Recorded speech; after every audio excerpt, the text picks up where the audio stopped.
Tried to trap me too bad, my future beckoned, I crashed, and yes I burned. Hardest lesson that I learned was how to take a fall and crawl back out the dirt. Now I'm back from the grave revived. Time after time they tried to take my life, and still I wouldn't die. Survive, now come salute him, no man can dispute him. Back and I am biting, street fighting, Ryu Hadouken. What they said could not be done, I did it, now sing it. Oh, here I go, singing destiny, saving my road to my victory.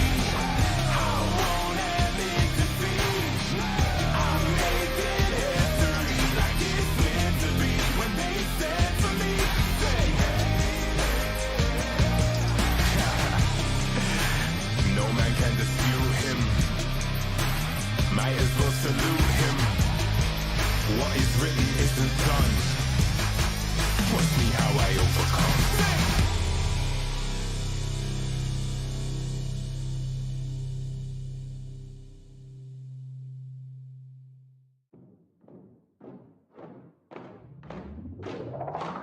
Lace up my shoes, time to get it. Put in the work, I'm with it. Paying my dues with sweat and tears. There is no weakness here. I ain't new to this, I'm a veteran. Wear my battle scars like a letterman's. I done crawled through the mud full speed, so I wouldn't underestimate me. That's a rookie move. Homeboy, I got nothing to prove.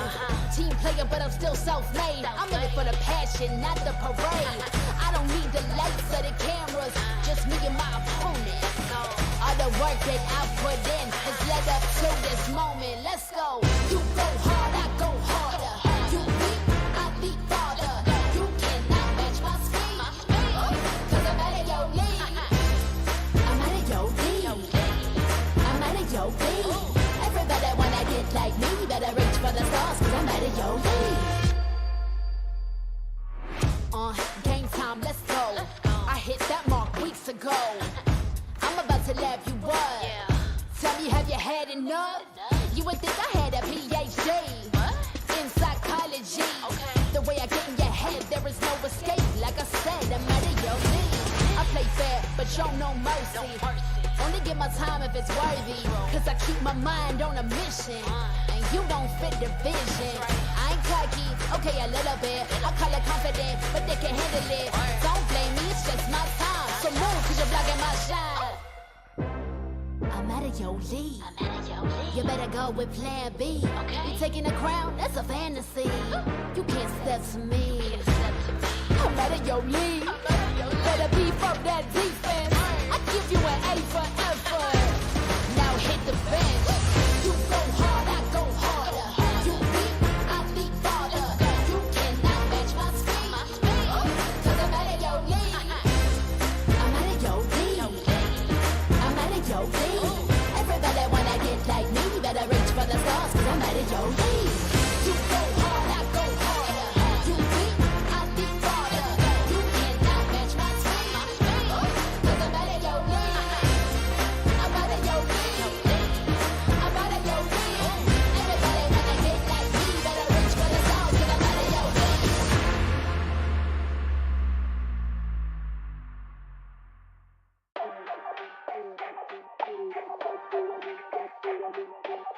Realizes really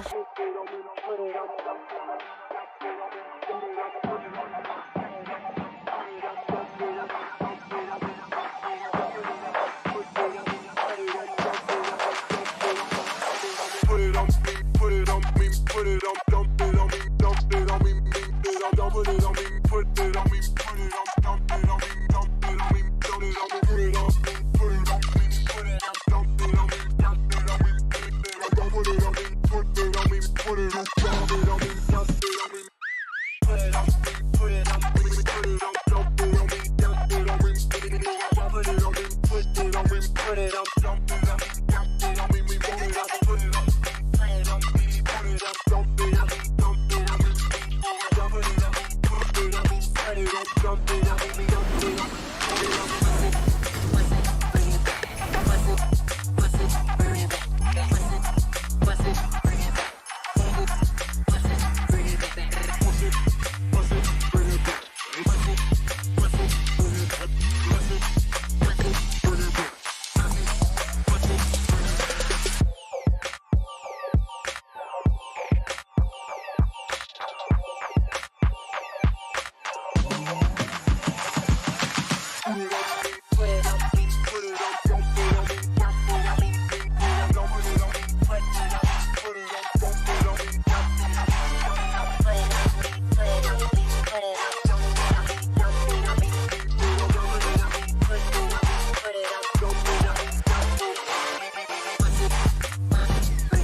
while I take my time. Whole arena go crazy, look like I'm Hercules in my prime. You follow me, dog, and I make it. I pump too much iron in my grind. So long I've waited to take the night. Got no more patience. I think it's time. The man of the game, I show the right. I waited all my life and now it's showtime.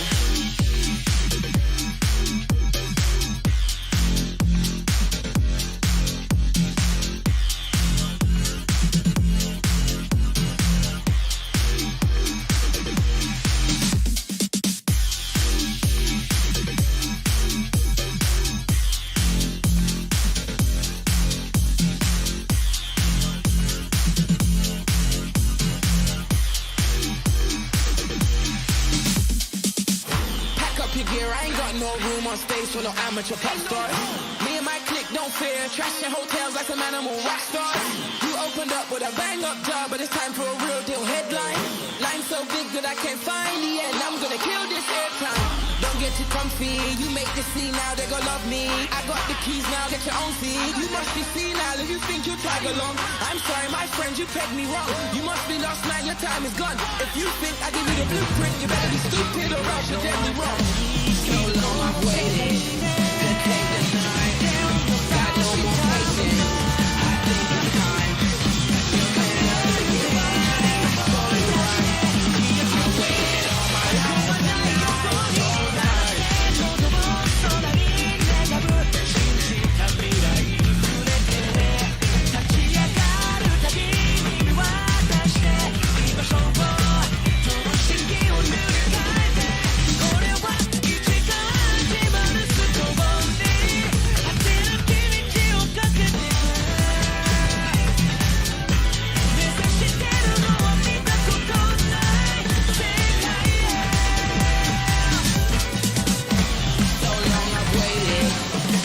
the night.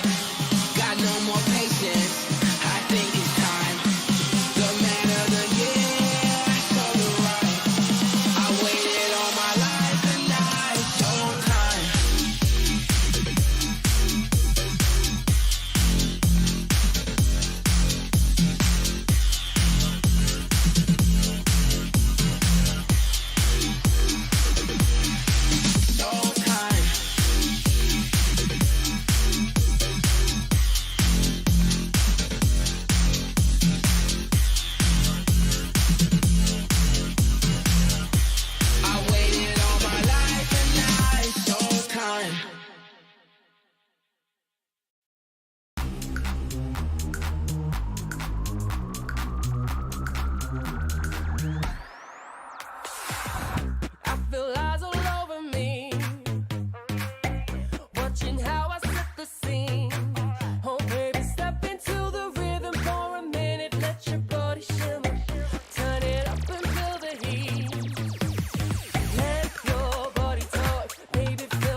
You already know what time it is, right? It's your boy Eclipse Darkness. I do this for my people. How I like that. I'm a black, strong man, they can't tell me nothing. What I represent, they try to keep it from me. I done turn a lot of nothing into something. And I'm still out here pushing all they buttons. They can't hold me down, yeah, for nothing. So I'ma stand up, They can't hold me down, yeah, for nothing. I'ma stand up, yeah, for something. Cause they can't hold me down. I done seen it all. Came up from the gutter, baby, now I'm here to ball. I've been talking, yeah, my ish, so now they wanna call. They got my line tap, oh yeah, they tryna take it all. Oh no, here we go again. Pull me over, let me guess, it's cause my melanin. Asking questions, me and you both know irrelevant. But I stay cool and collected cause I'm heaven sent. They hate it, I love it, they know that there's no one above it except for God. Steady be coming with negative energy, I gotta move and die. Give me that back, can't touch my crown, I'm a king and yeah, you know that. Talk about giving it back, I'ma come and take that. Yeah, I'm a black strong man, they can't tell me nothing. What I represent, they try to keep it from me. I done turn a lot of nothing into something. And I'm still out here pushing all they buttons. They can't hold me down, yeah, for nothing. So I'ma stand up, They can't hold me down, yeah, for nothing. I'ma stand up, yeah, for something. Cause they can't hold me down. Yeah, they know I be about it. I don't do a lot of talking, come and see about it. They gon' try to keep it from you so you don't know about it. I'm a young pharaoh, pick it up and read about it. Here's your opportunity. Telling stories, yeah, to make sure they remember me. Can't hold me down, cause I leave behind a legacy. And don't believe them when they say they who they claim to be. They can't hold me down, yeah, for nothing. Stand tall. They can't hold me down, yeah, for nothing. Stand tall. I'm a black strong man, they can't tell me nothing. What I represent, they try to keep it from me. I done turn a lot of nothing into something. And I'm still out here pushing all they buttons. They can't hold me down, yeah, for nothing. So I'ma stand up, They can't hold me down, yeah, for nothing. I'ma stand up, yeah, for something. Cause they can't hold me down.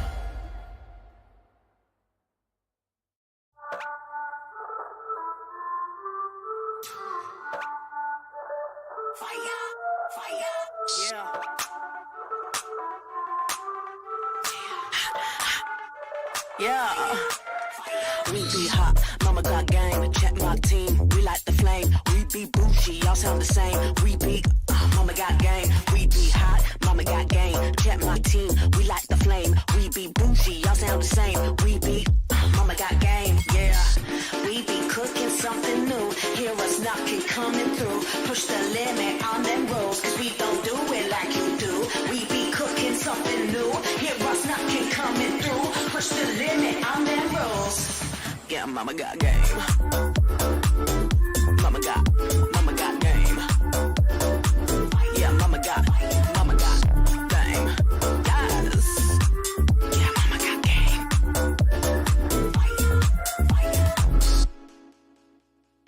Rockin' be rockin' the game. Hear them screaming, they screaming my name. We be up on the fame. We be all of the power, we reign. Rockin' be rockin' the game. Hear them screaming, they screaming my name. We be up on the fame. We be all of the power, we reign. We be cooking something new. Hear us knocking, coming through. Push the limit on them rolls, cause they don't do it like we do. We be cooking something new. Hear us knocking, coming through. Push the limit on them rolls. Yeah, mama got game. Mama got game. Yeah, mama got game. Yes. Yeah, mama got game.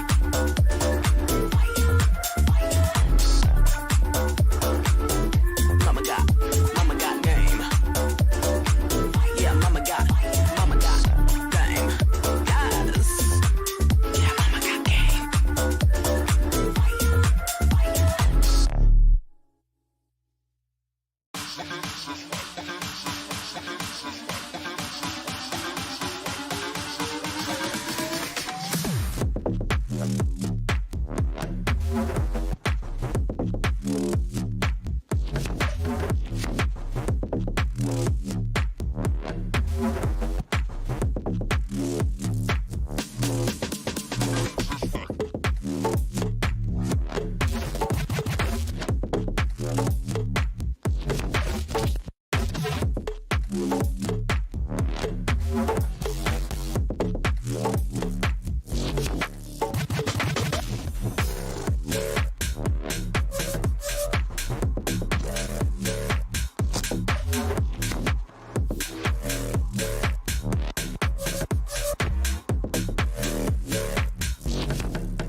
stop going till a player on top know it. Rooftop, penthouse suite. If you really want it, gotta own it. Fight through it, we was at the lowest. Blood, sweat, tears, the components. Riding all year, now's the moment. We are not afraid, we are opponents. Yeah, I'm coming for mine. Yeah, I'm making a play, the game on the line. Yeah, I've been on the grind. Yeah, I jump in the spot, I made it my time. Yeah, look in the sky. Yeah, the stars align, no shade to shine. Can't stop it already. Emotional work and devotion, we put in this time. Look. You won't stop my stride. I'll just break your line. I don't tolerate wasted time. Take us down, keep fighting.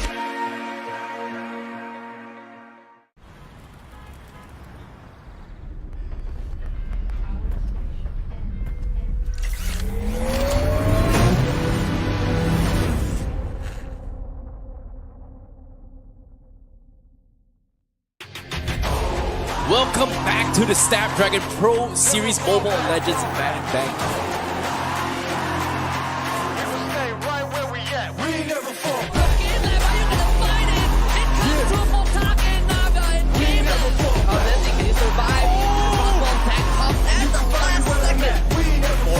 This might be it. Here comes the Tyrant's Raid. Gangs the backside. Shizo.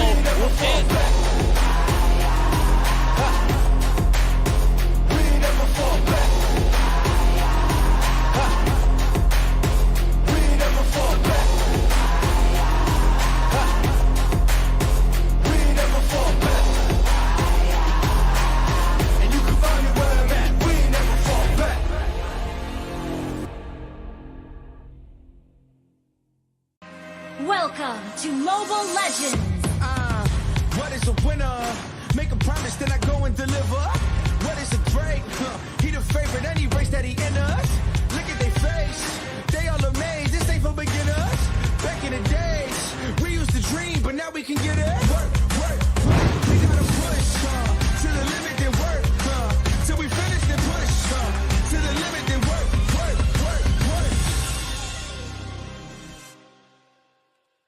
The Snapdragon Pro Series powered by Samsung Galaxy is brought to you by Snapdragon Elite Gaming, Samsung Galaxy S23 Ultra, Monster Energy, and DHL.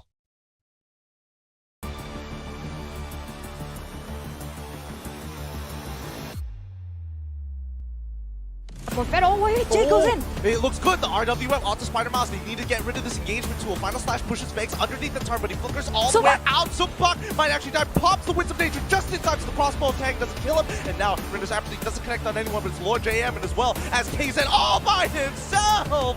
Lacency finds one. Lord JM flickers out of the Appraiser's round. Final Slash into Jay. And it's going to be KZ who finds one. Looks for a second as Vex chases down Lord GM. Evil's icon calling shots. Yeah, I mean, they're guaranteed to lose that top side. RWM being traded on both sides. Subway's getting a little smooth, unfortunately. Unable to spell back enough. Has to use the Rage Slash to get on out of there. But the Final Slash coming in back from Evo's icons to turn it around. Doma is already gone. They lose a majority of their damage. But 3 members of Team SMG have already lost. Wants to set up, and they're going to lose this Lord. And at least they didn't lose more members, unless... Oh no, Miko!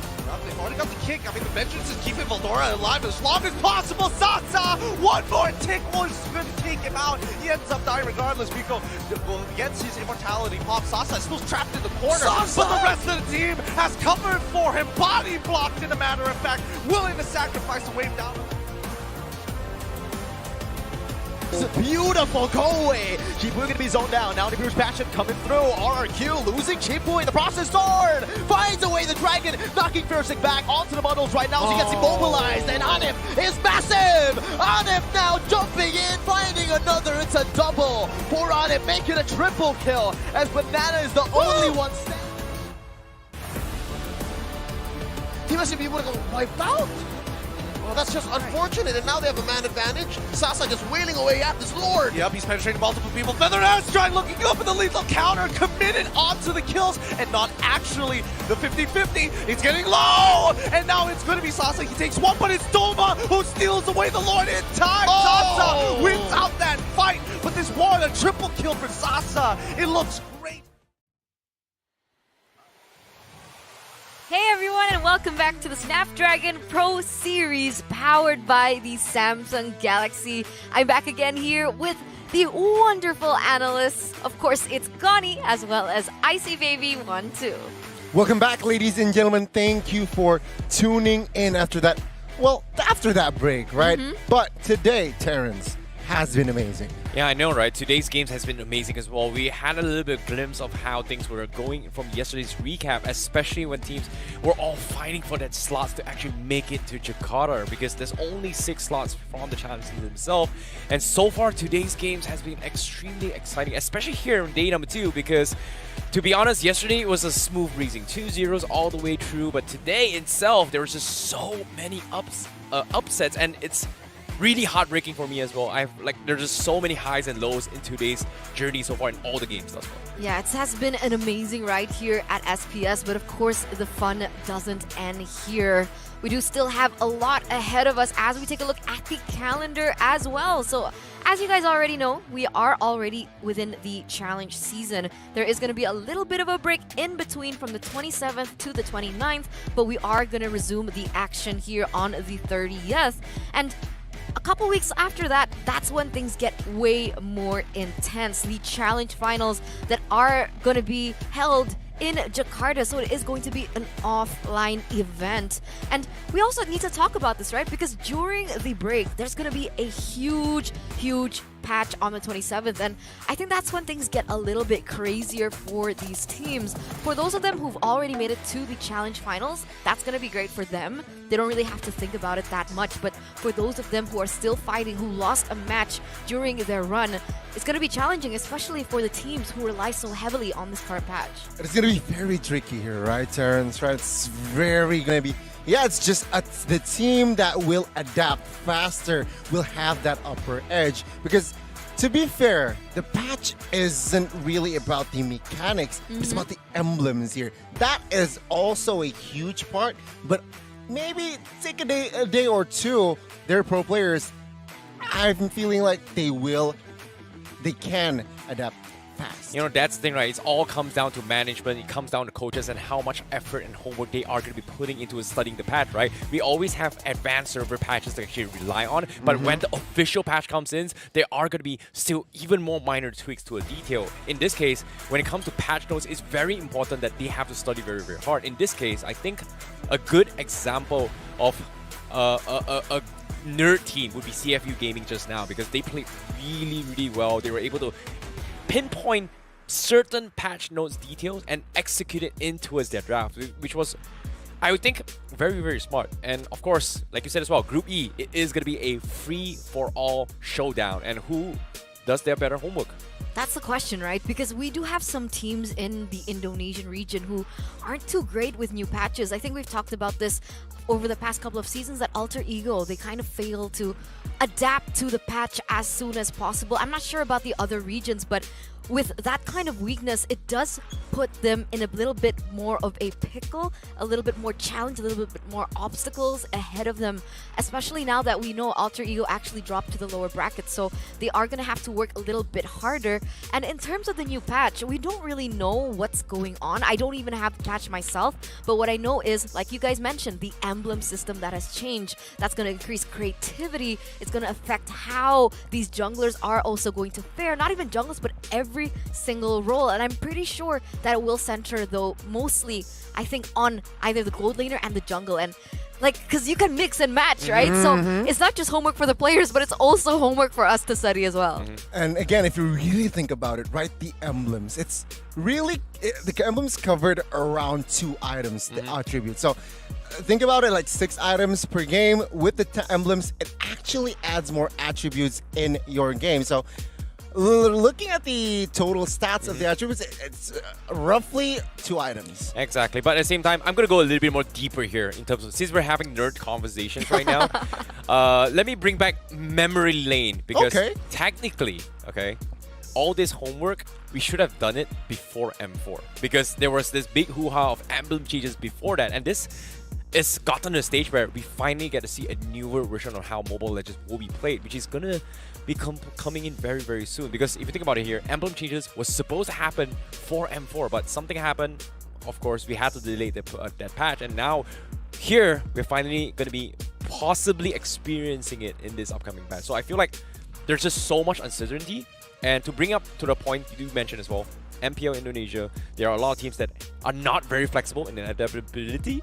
Same can be said for Malaysia as well, because in Malaysia, in terms of their play styles, they do lean on just, oh, okay, patch note comes in, you know what, let's try out the previous patch heroes and then just go with it. Hopefully, hoping that it still can be reliable. And even today as well, we saw a couple plays as I think it was they were United tried to bring up that Faramis and Digi composition. It just didn't work out. And that's what I find interesting. This is going to be a far-fetched assumption, but I'm usually centering my focus when it comes down to new meta and new patches to the Philippines, right? Yeah. So it really does come to that. Can Indonesia and all the other regions, because we have Cambodia as well, we have Malaysia, we have Singapore, can they adapt and innovate as quickly as regions like the Philippines? You know, in certain aspects, yeah, the teams that is hard to adapt will have a disadvantage. But in some situations, the team that is quote-unquote hard to adapt, it means they have that their identity, right? They have their a solid ground of idea, which perhaps, yeah, they're just uncomfortable to step up their comfort zone. Sometimes it works, but of course, in the long run, you have to adapt. Yeah, you do. It's so important, and I keep saying these things even within a series. It's not just adapt to the patch, but you have to also adapt to the players and, you know, adapt to a new format style here in the competition, which is really interesting. And I just heard of it. I had to study this because I couldn't wrap my head around it. But just to remind you guys at home watching, we are at the challenge season once again. We already went through the open qualifiers back in that days. Open finals also done and dusted, and now we're in the challenge season. So we talked about this, right? Who is going to be able to qualify? I think because that the region of the local tournament, the offline tournament, is in Indonesia, they do have the 2 slots, right? So that is why we see EVOS Legends in the challenge finals already getting that invitation there. And is there something interesting or something that we need to highlight about this new tournament format? You know what? It seems like even from the 4 phases that you see on the screen, you see 4 different formats, right? Open qualifiers, the teams needs to experience a single elimination. Open finals, they need to experience Swiss 6 round. And in this current phase, they need to experience the GSL format. And later on in the challenge finals, they will experience a double elimination. So it's just so interesting seeing all these different formats. Agreed. And at the same time, I'm going to talk a little bit more from the perspective as a team, or a perspective from a coach direction, right? When it comes to the previous season's format, especially for MPL, etc., there's this thing called the regular season where they are divided into group stages, etc., etc. But in the group stages, usually the top 4 kind of qualifies, the bottom team of that respective group kind of get eliminated. So the difference between that format and this GSL is that format, you can kind of save strategy and then just troll around, you know, intentionally lose the game. It's fine. When you make it a playoff, that is where it matters. But for here, it's a little bit different, because if you lose a single game, you are forced to play more games and fight for your qualification ticket, which is a very, very difficult task to do. And based on this here on the screen here, from the open qualifiers as well as the open finals, teams who played more games are put in a very, very disadvantageous position because they are forced to go all out, bring in pocket strategies, review all their compositions to other teams because they have to go all out. And here I thought that the GSL format was more forgiving, right? Because of the double elimination, but it turns out it's brutal on these teams. And usually that's the thing, right? Because usually in the regular season, when we talk about our respective MPLs, like, these teams do have the ability to hide things and they save it up for the playoffs. But this time, you're really pulling out all the strats that you can get, and maybe that's why we see really incredulous picks, right? Guinevere jungle, that's not something that we're accustomed to, especially in this current meta. What else? Grok EXP is not common as well. Arlet, Roam, okay, we saw that at MSC, to be fair, but just, I love it. I just love it.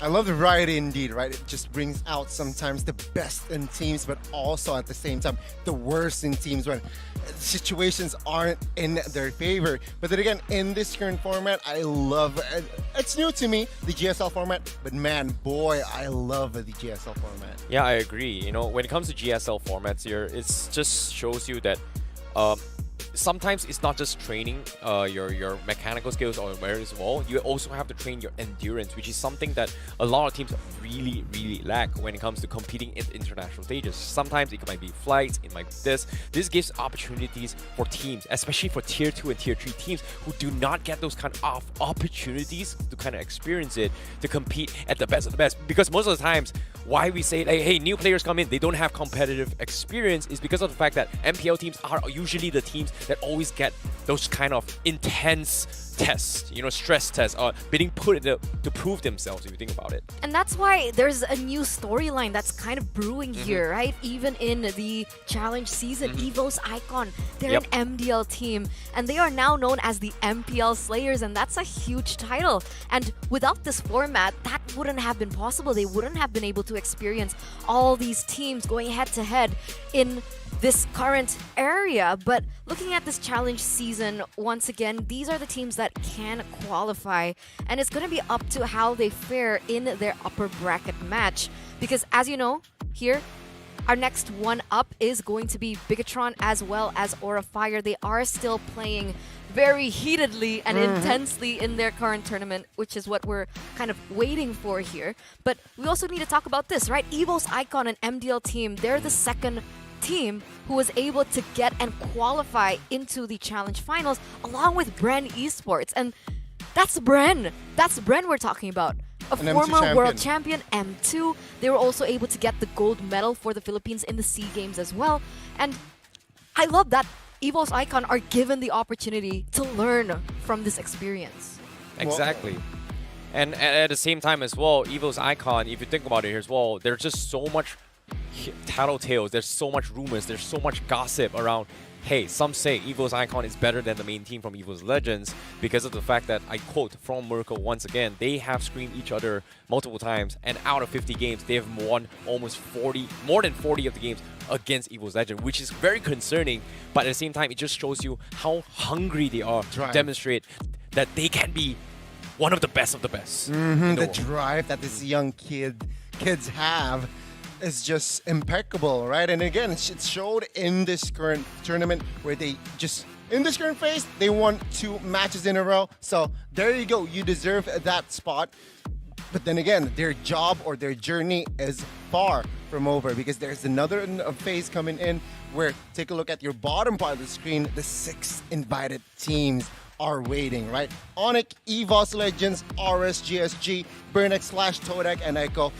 All 6 teams looking hella scary. Yeah, and they're all finalists. They won. They're champions of their respective region, right? Onyx was first place. They just won MSC as well. They were able to win it against Echo and Blacklist. And for EVOS, they have a lot of things that they can be proud of in their own right as well. RSGSG from Singapore, we saw what they were able to bring at MSC. I think before MSC, nobody even considered Singapore being a competitive region, but RSGSG showed us otherwise. Burnex Flash, come on, top 4. That was also insane. Todak and Echo, also number 1 in their own respective regions. You know, I like that HKG slowed down for Todak a little bit more. But I want it to be respectful. I understand, I get it. But at the same time, it just shows you how Mobile Legends has grown and evolved to an ecosystem where we have starting to mature and give more opportunities to the player base itself. Because if you think about it here, who would have thought Mobile Legends would have gone this big, from changing formats, introducing new games, new teams, and franchises, etc. from multiple regions? It just shows you that there's just so much you can talk about when it comes to esports. There's just so much to watch, because when it comes to competition, who doesn't want to showcase their skills? In this case, who says esports isn't sports? That's an interesting point. That's an interesting point. I like that. I like that you mentioned it. I like how you call this an ecosystem, right? Because it's always give and take. But yeah, you know, they can learn from Todak, right? Todak has never missed an international tournament, scary, right?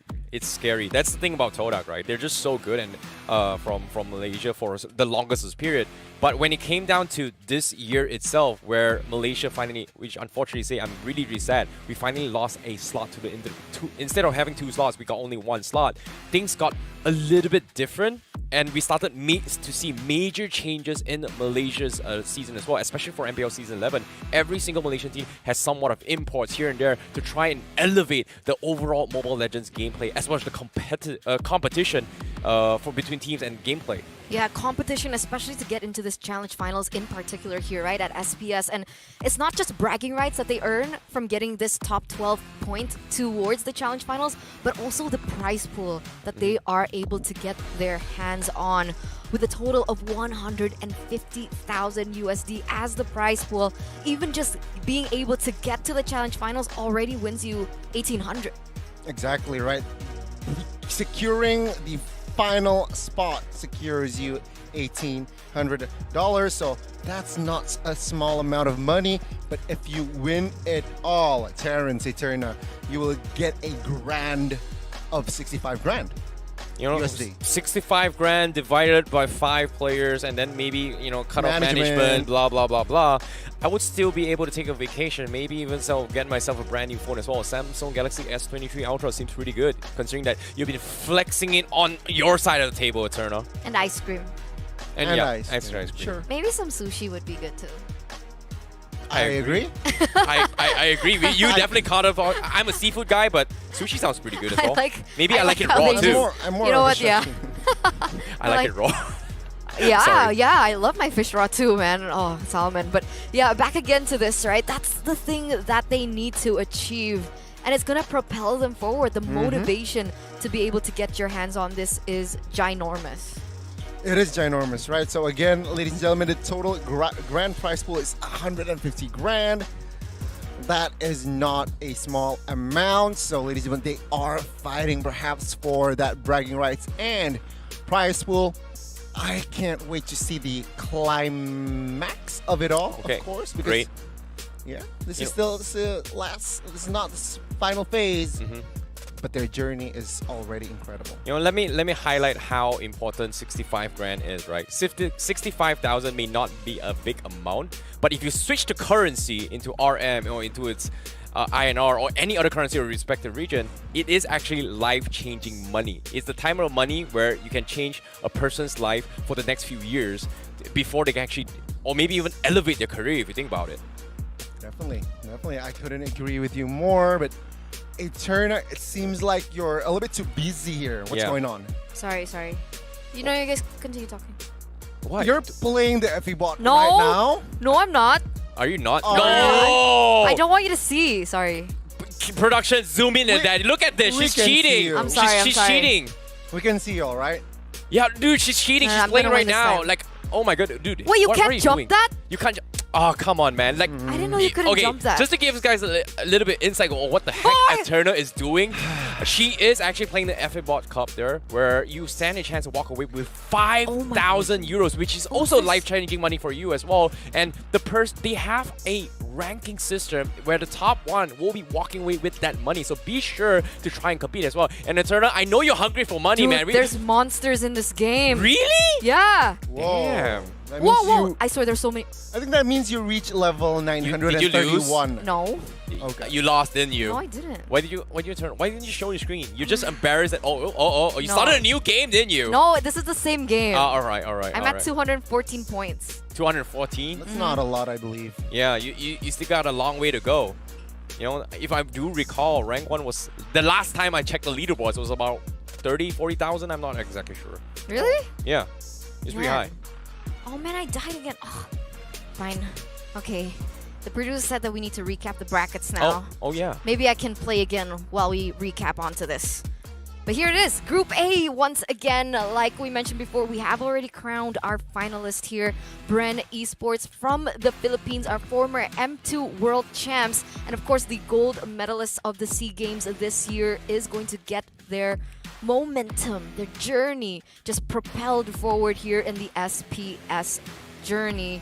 Whereas Flash as well as Bleed, they were forced to go to the lower bracket. Whoever wins is going to go against Archives, who are also from the Philippines.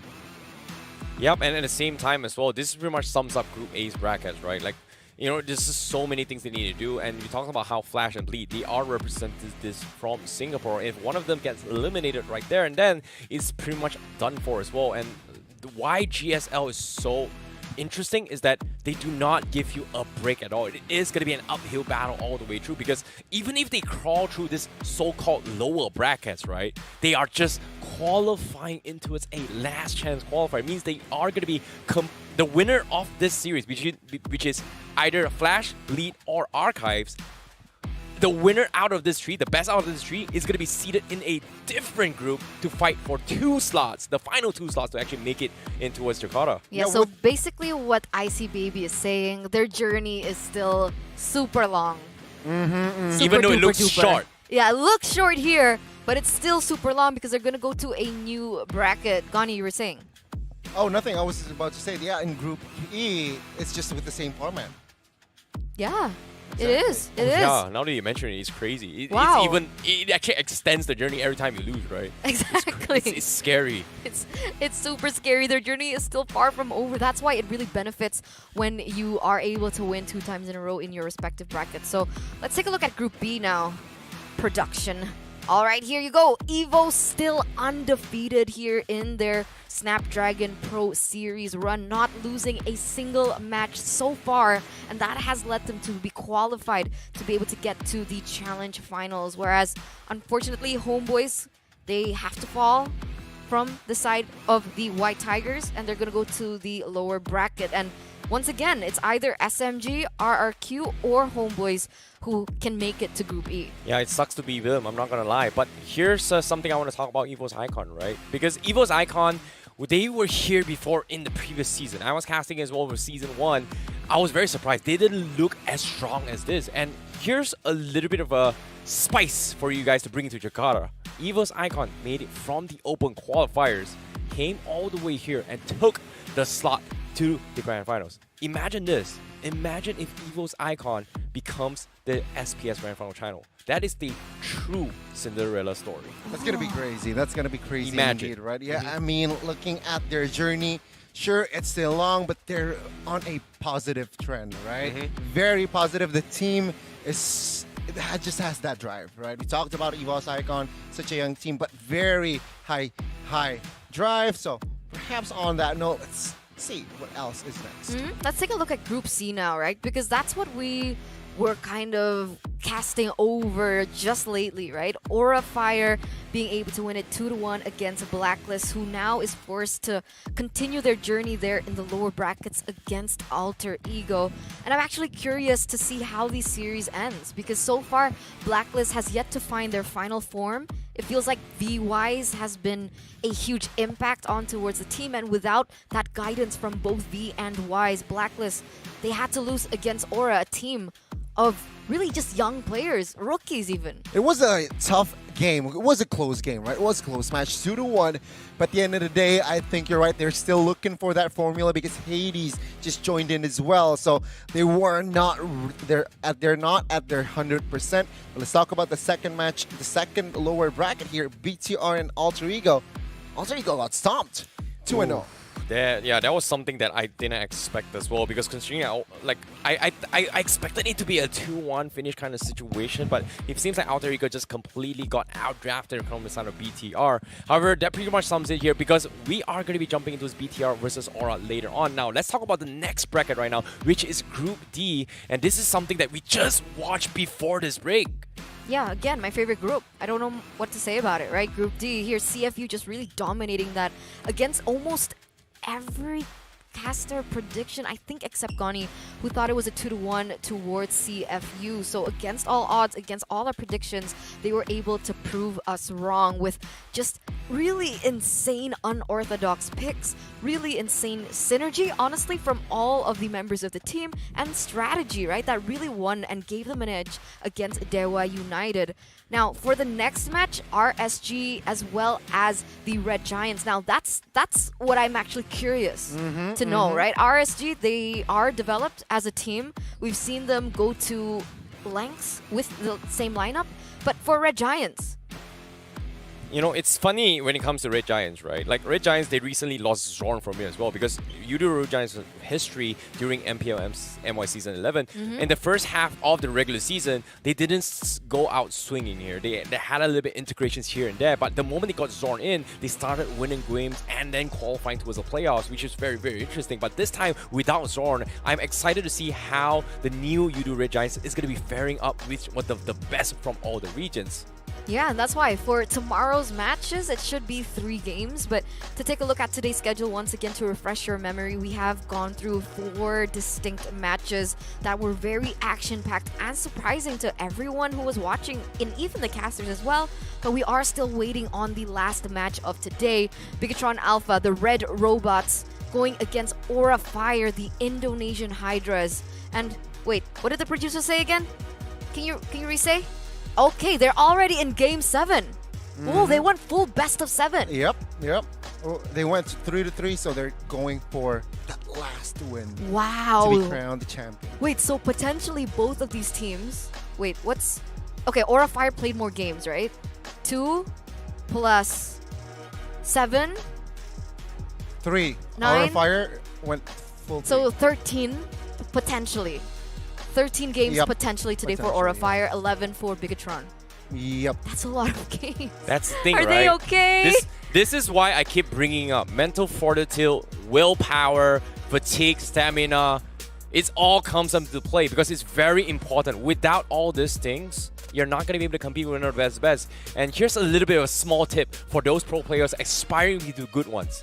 Okay? Okay, what is it? You don't just need to be good in mythical, to be good at the game and push rank for mythical glory. Most importantly, you gotta work out and train your stamina. Go running, man. Train your cardio. You know what? Okay, sure. Yeah, you gotta work out. You gotta work out. Okay. If you're not physically fine, how can you play the game? Okay, physical, I get it. But you also have to be strong in your mental aspect and, well, emotional, right? Because sometimes, yeah, you just play, doesn't really tire your fingers.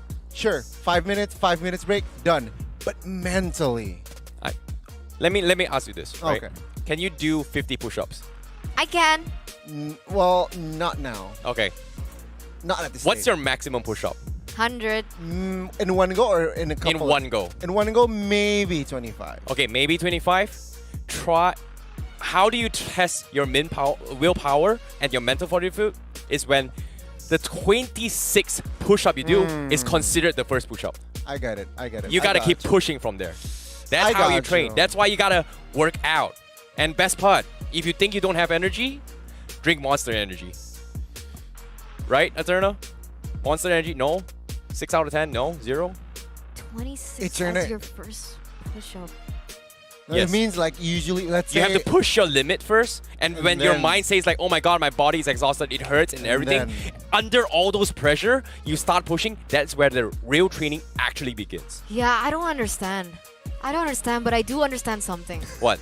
Yeah. Ladies and gentlemen, for those of you who are watching, you need to grab your tickets as soon as possible because once again, only the Legend tickets are left. And I gotta tell you, I booked 10 alone, so that's 10 minus more possibilities for you guys to get it. And I gotta say, they are so affordable. I didn't buy one for Terrence, unfortunately. I think I could only buy one for Gani, but he's rich, he can buy it himself. And if you guys, think, oh man, money's tight, it's okay. Go ahead and get your raffles, right? Check out the website down below because you guys have the opportunity and the chance to win 2 free tickets as well as 2 free exclusive SPS merchandise. And I gotta say, that's a steal deal. And if you're wondering, wait, who should I go with? You guys can ask Icy Baby. Icy Baby has got it all, right? Yeah. I mean, you can ask He for needs a anything, partner. basically. What do you mean? You need someone to go with, right? Exactly. Like, even if you win, you only have 1 ticket and you don't know who to go with. So, like, you can Why go not? with them. I will play the DHL FEBot, win 5,000 euros, buy You're rich myself a already. ticket can. Indonesia, You buy can. myself a ticket for the Legend tickets, and then go to Jakarta No, to you watch can't. one of the best. Why not? Because I'm going to be number 1. Oh wow, really? You see me practicing? You do, but guess what? Yeah, what? I need a Samsung Galaxy S23 to be that. You're yeah, I can't cheating, help you. bro. You're just better with I'm the sorry. Snapdragon chip. sister. I'm sorry, with that I can't help you, right? Because they only gave it to like one of the talents. I'm And then that jealous. talent is me and Gideon. Yeah, why is life so unfair? Why can't I be born as Eterna? I don't know. I don't know. I think a lot of people ask themselves the same question. Why can't I have purple hair? That's my only wish, right? Why The can't I hair. have long hair? The hair. There's a lot of purple-haired people now. Nope, only you. No, because there's No, Yaoi, there's no. Rex. No, in the world it's just you. Really? I checked. Oh, Really? They changed the hairstyle. Damn, you're good. Your analysis is pretty spot on as well. I didn't catch that at all. That was big brain. Poof. I wonder how the Bigatron and Aura Fire game is going. I'm curious as well. I'm so curious. They won all 7 games. And it's interesting, right? Because earlier on in the challenge season, they were able to win 2-0 Bigatron. But now, in a different tournament, they're going head-to-head, which means that Bigatron Alpha are either not playing to their maximum or Aura Fire are just adjusting really well. And with that being said, I think we're gonna go through a break first, ladies and gentlemen. We're gonna be right back to give you the best Mobile Legends action between Aura Fire as well as Bigatron. For those of the teams, good luck. We gotta push to the limit and work till we finish then push to the limit and work.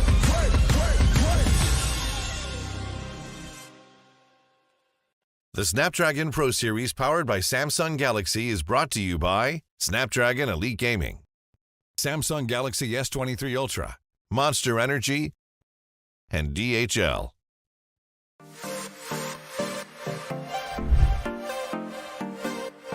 Hello, my name is Declan and my IGN is Deck. And I'm 19 years old this year. I'm the jungler for Bleed Esports. My journey has been really fun ever since I started in the competitive scene. Even though I was sub for about 2 seasons of MPL, but throughout those 2 seasons I learned a lot and eventually ended up in Bleed and being the main roster of Bleed. I went through a lot of exciting experiences in Bleed where I got to play on the big stage, and it just felt really good to hear like my name being said out by the casters when I made a big play. So I started my journey in season 3 in RSG where I played a couple of matches, but I was mainly the sub. And after season 3, I decided that I should sit out for season 4 because like I was still inside RSG and I was sub. So like I sat out throughout the whole season 4 where I talked with Bleed and I eventually moved to Bleed Esports during season 5. Yep, and now I'm here. I just felt that I could be more than what I was last time when I was still playing ML casually, and I felt that I really wanted to play on the big stage. That's why I decided to trial for MPL teams, and when I eventually got in, I just felt that, you know, I could actually make a name for myself when doing this thing that I actually like.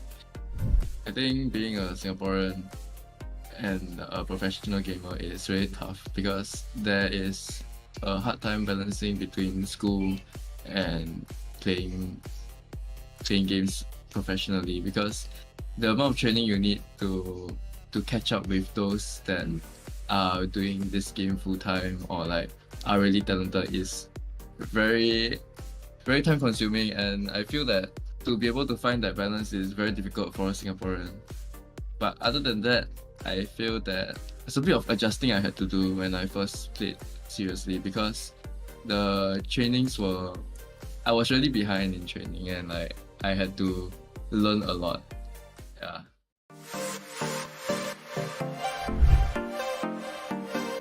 Hai, nama saya Dipadan bin Ma'arif. Saya punya IGN adalah Smooth. Role saya EXP untuk tim SMG. Kita orang akan lawan tim Esports. Esports ni walaupun yang mainnya adalah tim MDL, walaupun dia MDL tapi kita jangan underestimate, dia orang tetap kuat. Dan kalau lepas lawan MDL, maybe saya berharaplah nak lawan dengan Omboy. Saya rasa dia orang boleh dikalahkan, tapi kita cuma jangan terumpan main dalam gameplay dia orang lah. Just fokus dekat team sendiri. Saya rasa insyaAllah kita orang dapat lepas sebab kita orang pun buat preparation yang baik untuk bagi saingan yang terbaik lah untuk tournament ni.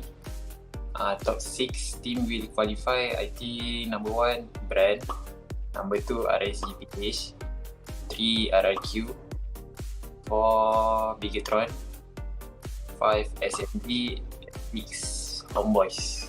Terima kasih kepada semua fans yang menyokong tim SMG. Saya harap korang dapat berikan sokongan yang baik supaya korang lebih semangat untuk berlawan dengan tim international yang lain dalam tournament Snapdragon Pro Series mlbb. Ladies and gentlemen, welcome to the highly anticipated Challenge Season Group Drawing session of the Snapdragon Pro Series Season 3 MLBB, powered by Samsung Galaxy. Now, I am your host, Flavor, and today we gather to determine the fate of the 16 teams competing for glory. Get ready for an exciting and nail-biting event as we unveil the groups that will shape the path to victory. Now, before we dive into the heart of the drawing, let's delve into the thrilling process of drawing the groups. Now, 16 participating teams will be divided into 4 groups, and each with 4 teams.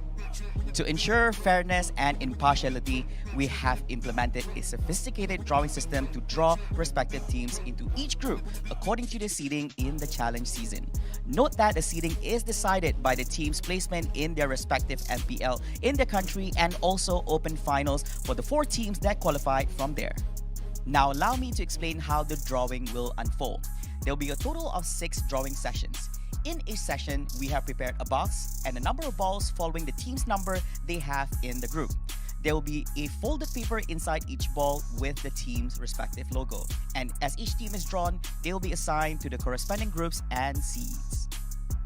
Now, ladies and gentlemen, are you ready? I can feel the rushness and anticipation in the air. Without further ado, let's begin the challenge season group drawing.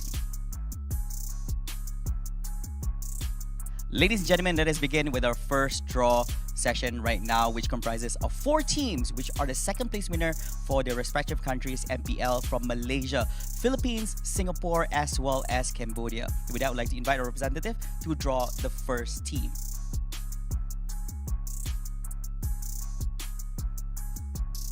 And the first team is Team Flash from Singapore. Now, Team Flash will be placed in Group A as the first team. Now let's have a look at which team will be placed as the first team in Group B.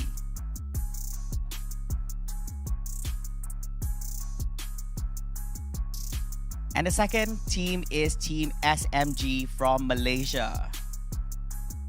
Now, ladies and gentlemen, we only have 2 more teams left right here. So would you please, our representative, to draw the next team. And the team being placed in Group C is Blacklist International from the Philippines.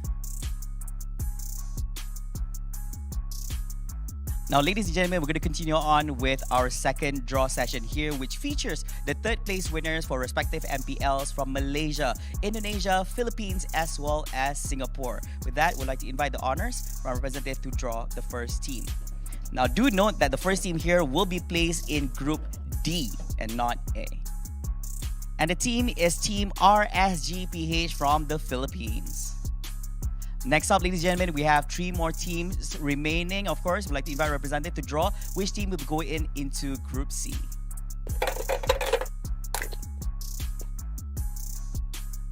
And the next team is Team Alter Ego from Indonesia. And of course, ladies and gentlemen, we have 2 more teams remaining here for our second draw. And of course, what we have left is actually our representative from Malaysia as well as from Singapore. Now, the next draw here will be placed in Group B, whereas the team that has not been drawn will be placed in Group A. With that, we'd like to invite to draw. And the team that will be placed in Group B is none other than Homeboys from Malaysia. Ladies and gentlemen, for our third drawing session, as you can see here, we have 2 balls being placed in the box, which means that it represents 2 teams, which are the 4th place winners for MPL Indonesia as well as MPL Philippines, which means that we have Team Brand Esports as well as Team Rex Regum Kion or RRQ. With that, we'd like to invite our representative to do the draw. Now, do keep in note that the team drawn here will be placed in Group A, whereas the other team that's not being drawn will be placed in Group B. And the team is Team Brand Esports from the Philippines into Group A, which means that Team Rex Regum Kion RRQ will be placed in Group B. And of course, ladies and gentlemen, we have come to the fourth drawing session, which comprises of two teams. One of them is actually the 5th place winner of MPL Malaysia, which is none other than Yudu Red Giants, as well as we have the 5th place winner of MPL Indonesia, which is Team Bigatron Alpha. So the first team being drawn here will be placed in Group C, whereas the other team not being drawn will be placed in Group B. With that, I would like to invite our representative to draw the ball.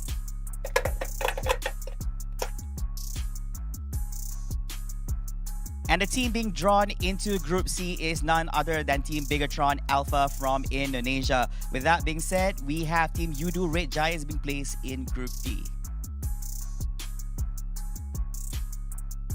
We have finally arrived to the 5th draw session here. And of course, as you can see here, we have 2 balls representing 2 teams, which are the top 2 teams in the open final, which is Team GPX as well as Team Aurafire, and both teams are from Indonesia. And the first team being drawn here will be placed in Group D, whereas the team that is not being drawn will be placed in Group C. With that, would like to invite the draw. And the team that will be placed in Group D is none other than Team GPX from Indonesia, which means that Team Aurafire will also be placed in Group C. And of course, last but not least, ladies and gentlemen, we have come to our final draw session, which is the 6th draw session, where we have our final remaining 2 teams. Now, these 2 teams are actually the 3rd and 4th place in the open finals. We have Team EVOS Icon as well as Team Archive Esports. Now, EVOS Icon is from Indonesia as well as Archive Esports from Philippines. Now, the first team being drawn here will be placed in Group B, whereas the other team that's not being drawn will be placed in Group A. With that, I would like to invite the final draw. And the final team being placed in Group B is Team EVOS Icon from Indonesia, which means that Team Archive Esports from the Philippines will be placed in Group A. And there we have it, ladies and gentlemen. The groups for the challenge season have been determined, and let's take a moment to appreciate the thrilling matchups and exciting rivalries that will unfold on the battlefield. As we conclude this exhilarating group drawing session, I want to extend my best wishes to all the teams competing. May your strategies be sharp, your teamwork exceptional, and your determination unyielding. Now get ready for an unforgettable season filled with heart-pounding action and awe-inspiring plays. Thank you all for joining us today for the challenge season group drawing. Stay tuned for more thrilling Snapdragon Pro Series Season 3 MLBB action, and may the best team emerge victorious. Until next time, my name is Leva, signing off.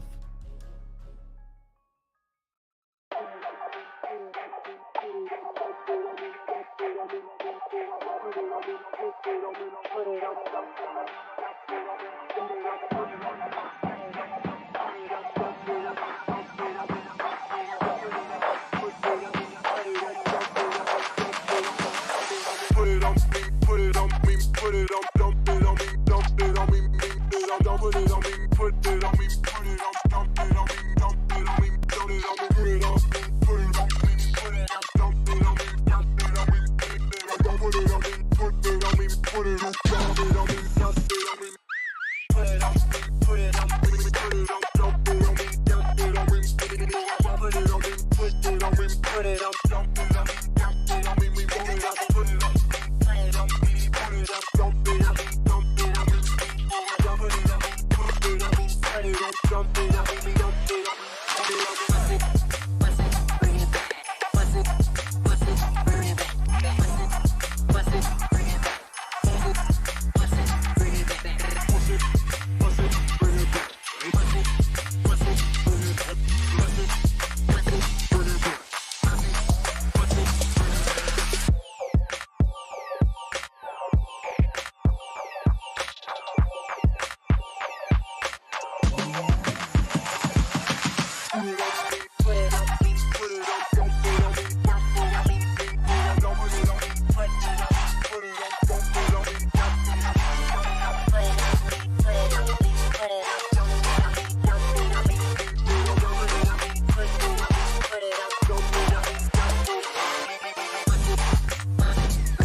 Hercules in my prime. You follow me, dog, and I make it. I pump too much iron in my grind. So long I've waited to take the night. Got no more patience. I think it's time. The man of the year, I showed it right. I waited all my life and now it's showtime.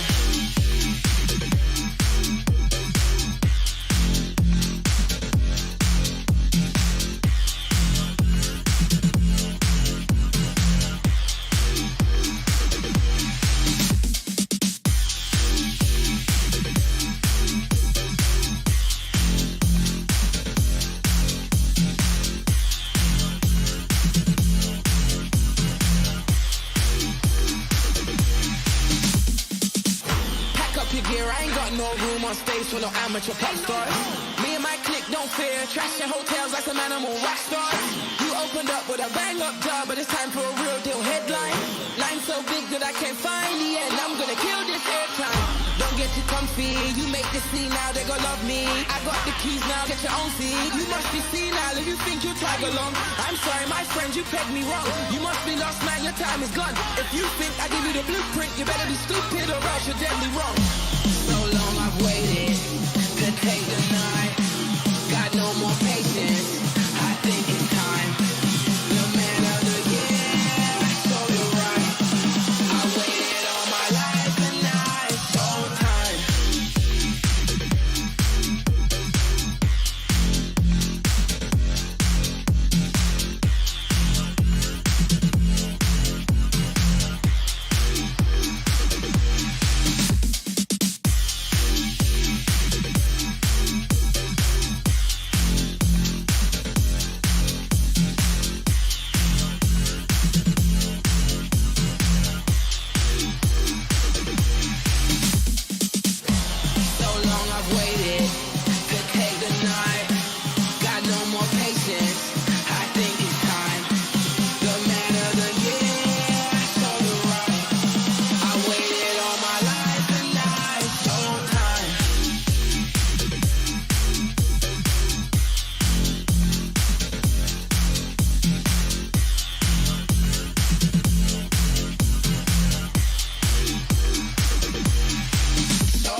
You already know what time it is, right? It's your boy Eclipse Darkness. I do this for my people. How I like that. I'm a black, strong man, they can't tell me nothing. What I represent, they try to keep it from me. I done turn a lot of nothing into something. And I'm still out here pushing all they buttons. They can't hold me down, yeah, for nothing. So I'ma stand up. They can't hold me down, yeah, for nothing. I'ma stand up, yeah, for something. Cause they can't hold me down. I done seen it all. Came up from the gutter, baby, now I'm here to ball.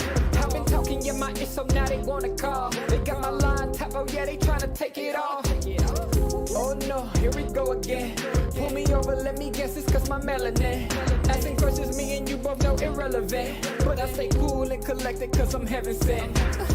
They hate it, I love it, they know that there's no one above it except for God. Instead of be coming with negative energy, I gotta move and die. Give me that back, can't touch my crown, I'm a king and yeah, you know that. Talk about giving it back, I'ma come and take that. Yeah, I'm a black, strong man, they can't tell me nothing. What I represent, they try to keep it from me. I done turn a lot of nothing into something. And I'm still out here pushing all they buttons. They can't hold me down, yeah, for nothing. So I'ma stand up. They can't hold me down, yeah, for nothing. I'ma stand up, yeah, for something. Cause they can't hold me down. Yeah, they know I be about it. I don't do a lot of talking, come and see about it. They gon' try to keep it from you so you don't know about it. I'm a young pharaoh, pick it up and read about it. Here's your opportunity. Telling stories, yeah, to make sure they remember me. Can't hold me down, cause I leave behind a legacy. And don't believe them when they say they who they claim to be. They can't hold me down, yeah, for nothing. Stand tall. They can't hold me down, yeah, for nothing. Stand tall. I'm a black, strong man, they can't tell me nothing. What I represent, they try to keep it from me. I done turn a lot of nothing into something. And I'm still out here pushing all they buttons. They can't hold me down, yeah, for nothing. So I'ma stand up. They can't hold me down, yeah, for nothing. I'ma stand up, yeah, for something. Cause they can't hold me down.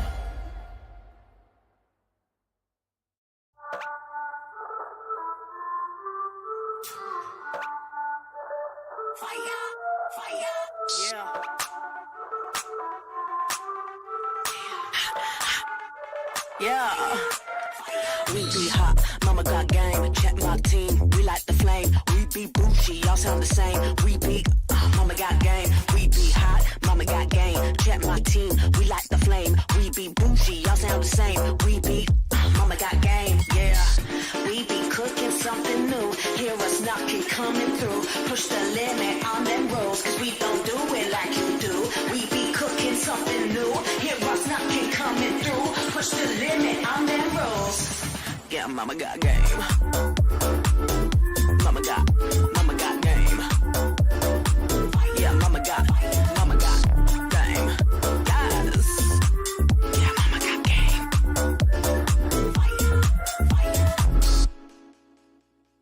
Rockin' be rockin' the game. Hear them screaming, they screaming my name. We be up on the fame. We be all of the power, we reign. Rockin' be rockin' the game. Hear them screaming, they screaming my name. We be up on the fame. We be all of the power, we reign. We be cooking something new. Hear us knocking, coming through. Push the limit on them rolls, cause they don't do it like we do. We be cooking something new. Hear us knocking, coming through. Push the limit on them rolls. Yeah, mama got game.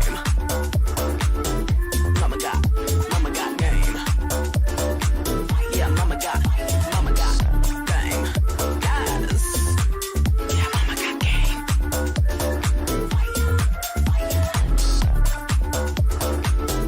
Mama got game.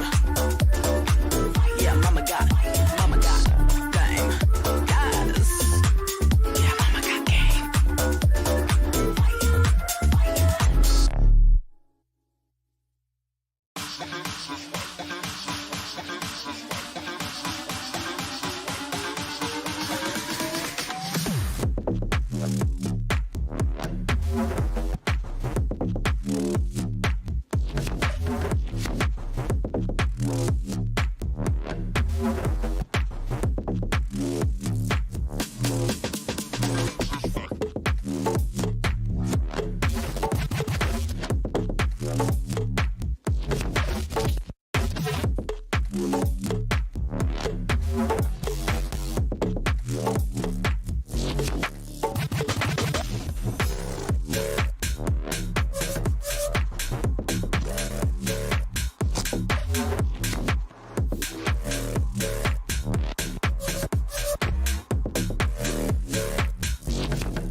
the tone, yeah, I raise the bar. I go to work, I make it look easy. Play hard, work smart, I'm easy breezy. Sugar daddy, no, that's honey. Don't give him any sugar, he suckers me all his money. Wanna live lavish, you need a clue. Then look to me, I'll tell you what to do.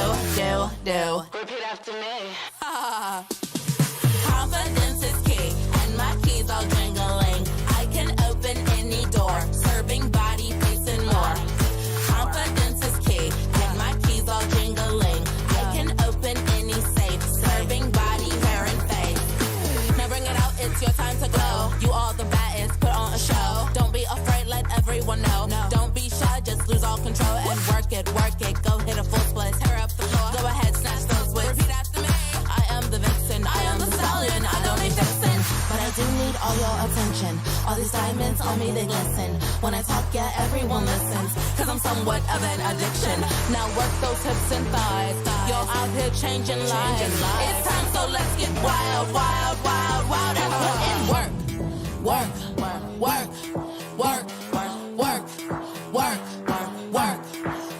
Put in work. Slay. Work. Okay. Work. Slay. Work. Today. Work.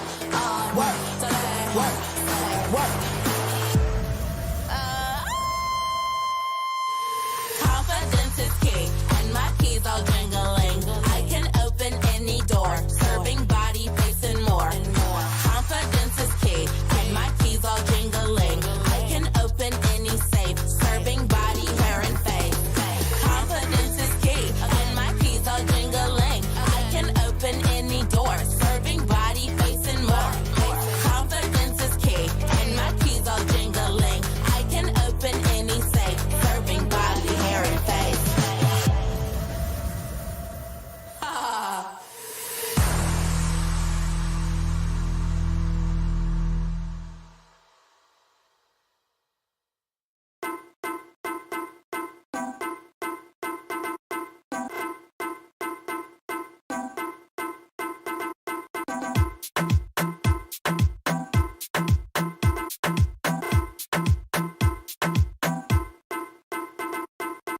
Number one in the street, so that wanna bang bang. Everybody touch a road, everybody bang bang. Then I wanna so neat, everybody bang bang, bang bang, bang bang. This I wanna so good, this I wanna bang bang. This I wanna so wicked, everybody bang bang. Sun a shining, everybody bang bang. This a bang bang bang, bang bang, bang bang, bang bang, bang bang,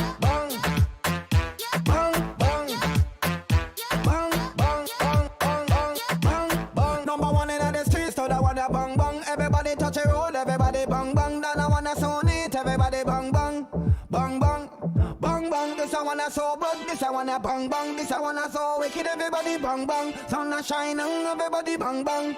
This a bang bang bang.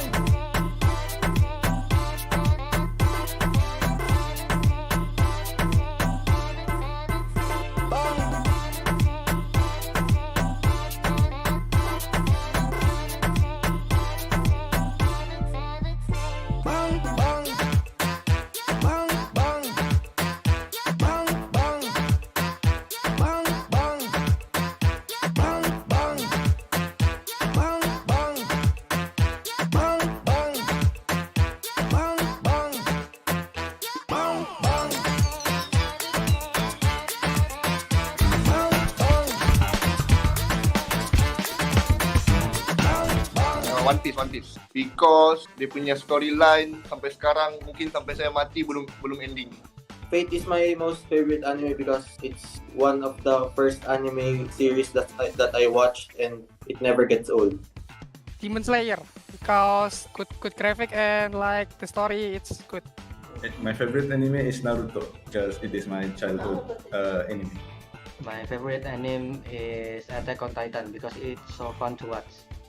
My favorite anime is Eren Yeager in Attack on Titan because Eren Yeager is the one that a good kid, but that time a Titan attack, his mom died. Like he go through a lot of pain and he's still stronger. Like they don't kill him, he gets stronger and stronger, stronger and longer. You know? Yeah, like see you soon. Stronger and become longer. Don't play with us.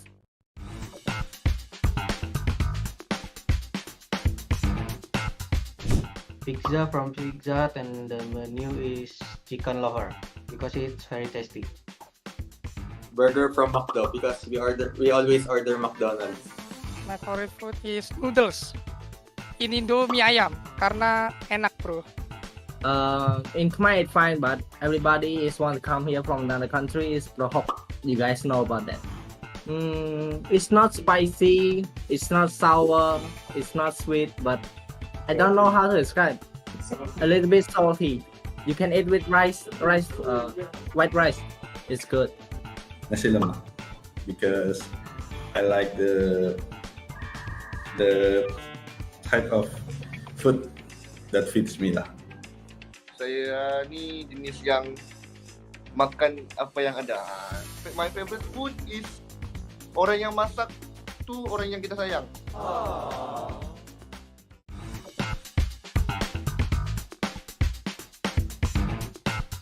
It's definitely overpowered because it gives too much vision. Wow.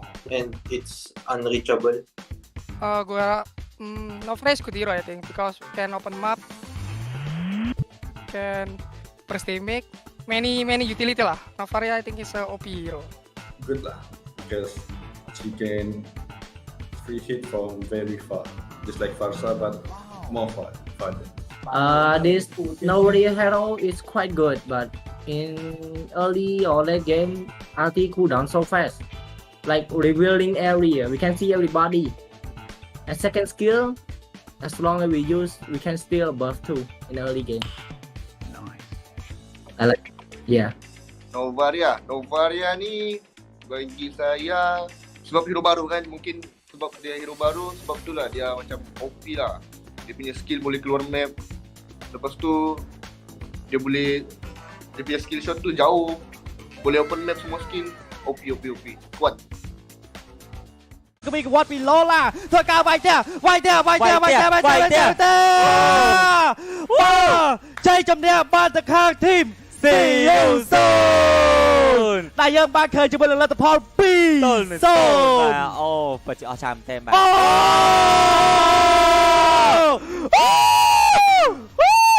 ราสมากว้าเลือกเปลี่ยนไปอะไรปีโซนเป็นอะไรที่ดันไม่ra số mạch bật chiến mà sao anh đẩy đưa một đòn ấy lại đưa đó thì với cái đưa cái chia đứa thòng này thằng mấy đây chân nghe thấy ai cả sám này boss Selamat kembali ke Snapdragon Pro Series Mobile Legends Bang Bang. Might be a chance straight to the back and they found the dive. Menembakkan seorang Sorizo, tapi sorry Jack.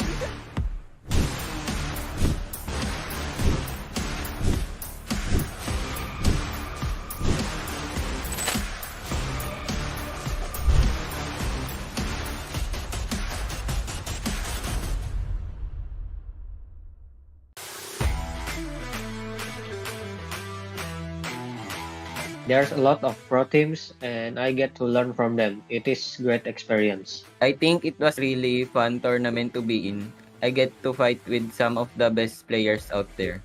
This tournament is a really good opportunity for us who are not in MPL yet and not competing on a world stage because it will help us to get an experience on competing against other countries and learning from it. That's why it will help us to be more confident in ourselves because we're winning in every game. That's what it matters. My thought on this tournament was very outstanding because it gives people a chance to fight against other countries. I wish it will be held offline and meet my fans. I wish there are more MPL teams to join the tournament so I could have a battle with them.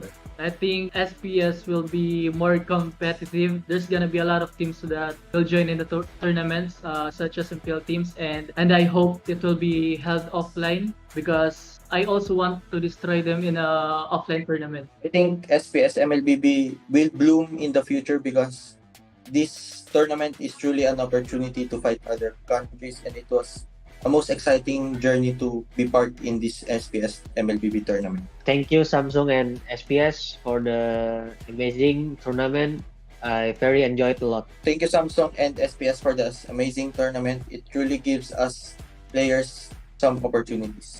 Thank you Samsung and SPS for the amazing tournament. I enjoyed it a lot. I would like to thank Samsung and SPS for this amazing tournament because it's really a pleasure to play in this league and it really helped us to be more good in the game because there's a lot of competitive teams around there that we get to play and we absolutely destroyed them. That's why we're more confident now and yeah, we're ready to destroy the other teams.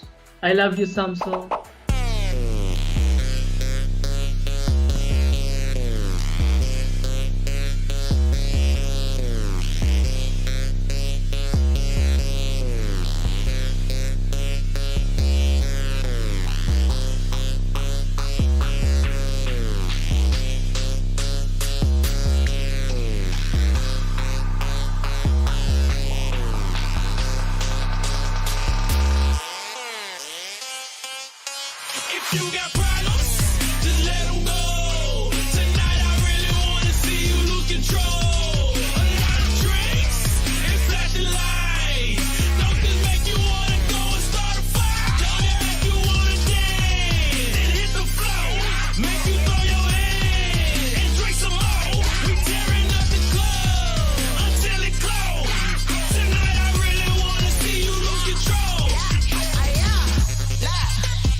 babble out, call the priest. Back to life, I'm undeceased. Breaking the chain, unleashed. My true power released. Reached my hand into the sky and made the stars align. Cause when I left it down to fate, it was taking up too much time. It's a miracle, it's a curse. I will not be deterred. If you predicted the worst, bon appetit, eat your words.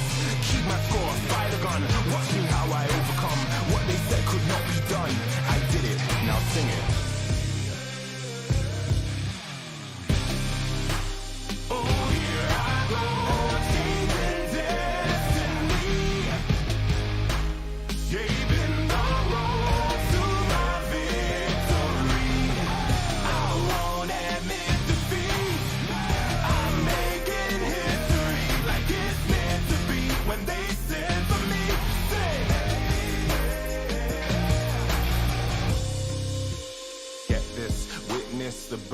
of a legend. The past tried to trap me too bad. My future beckoned, I crashed, and yes, I burned. Hardest lesson that I learned was how to take a fall and crawl back out the dirt. Now I'm back from the grave revived. Time after time they tried to take my life, and still I wouldn't die. Survive, now come salute him. No man can dispute him. Back and I am biting, street fighting, Ryu Hadouken. What they said could not be done, I did it, now sing it.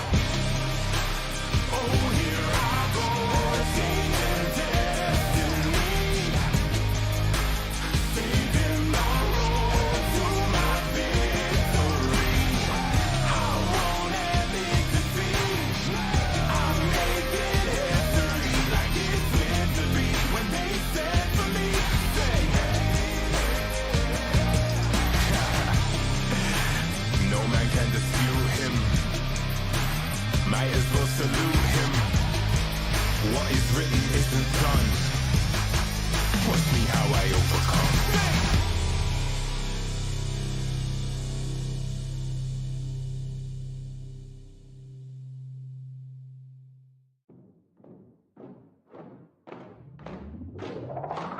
Lace up my shoes, time to get it. Put in the work, I'm with it. Paying my dues with sweat and tears. There is no weakness here. I ain't new to this, I'm a veteran. Wear my battle scars like a letterman's. I done crawled through the mud full speed, so I wouldn't underestimate me. That's a rookie move. Homeboy, I got nothing to prove. Team player, but I'm still self-made. I'm in it for the passion, not the parade. I don't need the lights or the cameras, just me and my opponent. All the work that I put in has led up to this moment. Let's go. You go hard, I go harder. You beat, I beat farther. You cannot match my speed, cause I'm out of your league. I'm out of your league. I'm out of your league. Everybody wanna get like me, better reach for the stars, cause I'm out of your league. Game time, let's go. I hit that mark weeks ago. I'm about to lap you up. Tell me, have you had enough? You would think I had a PhD in psychology. The way I get in your head, there is no escape. Like I said, I'm out of your league. I play fair, but show no mercy. Only give my time if it's worthy, cause I keep my mind on a mission, and you don't fit the vision. I ain't cocky, okay, a little bit. I call it confident, but they can handle it. Don't blame me, it's just my time. So move, cause you're blocking my shine. I'm out of your league. You better go with plan B. You taking the crown, that's a fantasy. You can't step to me. I'm out of your league. Better beef up that defense. I give you an A for effort. Now hit the bench. You go hard, I go harder.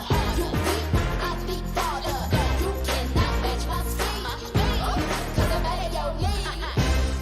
I'm out of your league. I'm out of your league. Everybody wanna get like me, better reach for the stars, cause I'm out of your league. You go hard, I go harder. You beat, I beat farther. You cannot match my speed, cause I'm out of your league. I'm out of your league. I'm out of your league. Everybody wanna get like me, better reach for the stars, cause I'm out of your league.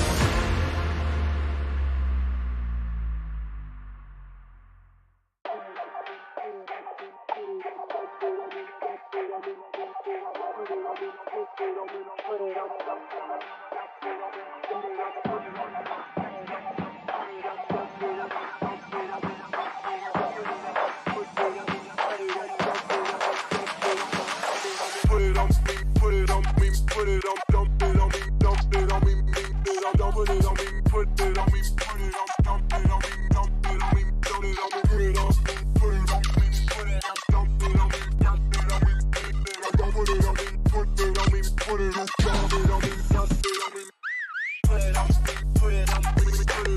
it on me, dump it on me, put it on me, put it on me, put it on, dump it on me, dump it on me, dump it on me, put it on me, put it on, dump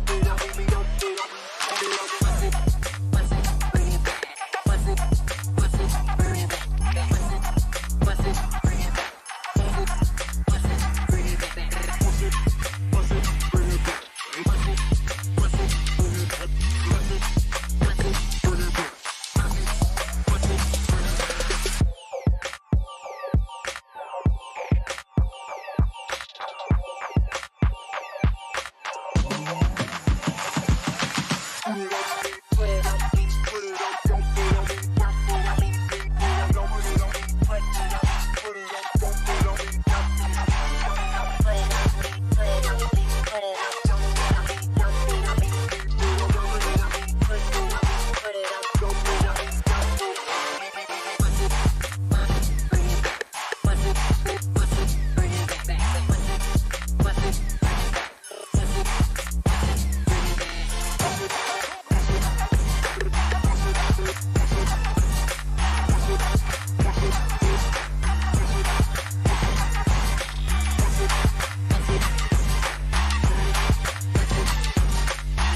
Hercules in my prime.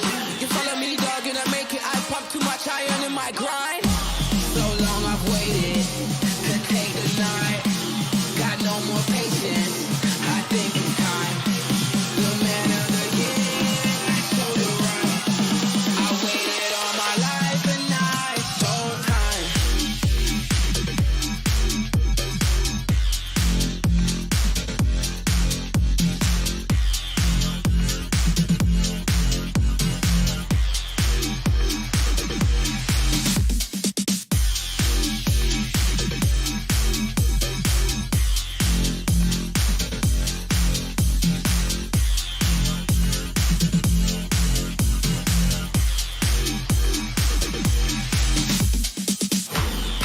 I ain't got no room on stage for no amateur pop star. Me and my clique don't fear trashing hotels like some animal rock stars. You opened up with a bang up job, but it's time for a real deal headline. Line so big that I can't find the end. I'm gonna kill this airtime. Don't get too comfy. You make the scene now, they gon' love me. I got the keys now, get your own seat. You must be senile if you think you tag along. I'm sorry, my friend, you pegged me wrong. You must be lost, man, your time is gone. If you think I give you the blueprint, you better be stupid or else you're deadly wrong. So long I've waited to take the night. Got no more patience. I think it's time. The man of the year, so you're right. I waited all my life and now it's so time.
player on top, know it. Rooftop, penthouse suite. If you really want it, gotta own it. Fly through it, we was at the lowest. Blood, sweat, tears, the components. Riding all year, now's the moment. We are not friends, we are opponents. Yeah, I'm coming for mine. Yeah, I'm making a play, the game on the line. Yeah, I've been on the grind. Yeah, I jump in the spot, I made it my time. Yeah, look in the sky. Yeah, the stars align, no shade to shine. Can't stop it already, emotional, working devotion. We put in this time, look.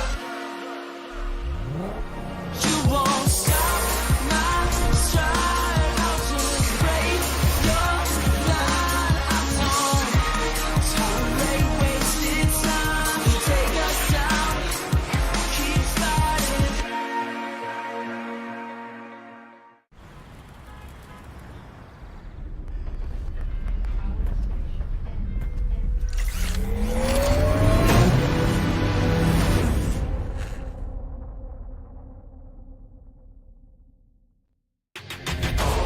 Welcome back to the Snapdragon Pro Series Mobile Legends Bang Bang. Stay right where we at. We ain't never fall.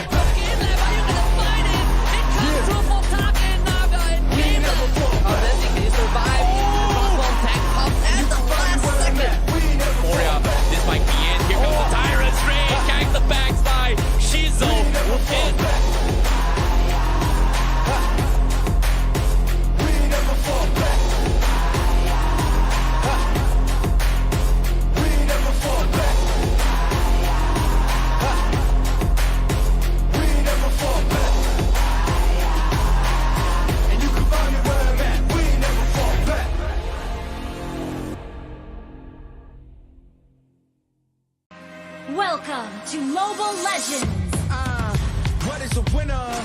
Make a promise, then I go and deliver. What is a great? He the favorite, any race that he enters. Look at their face, they all amazed. This ain't for beginners. Back in the days, we used to dream, but now we can get it. Work, work, work. We gotta push to the limit, then work till we finish, then push to the limit, then work, work, work, work. The Snapdragon Pro Series powered by Samsung Galaxy is brought to you by Snapdragon Elite Gaming, Samsung Galaxy S23 Ultra, Monster Energy, and DHL. Will the Indonesian Hydras break through and rise from the ashes and the constraints of the Red Robots? That is going to be answered here today, right now, as we welcome you back to Snapdragon Pro Series, definitely powered by Samsung Galaxy. Once again, welcome back. It's Eterna alongside with Connie and Icy Baby 1-2.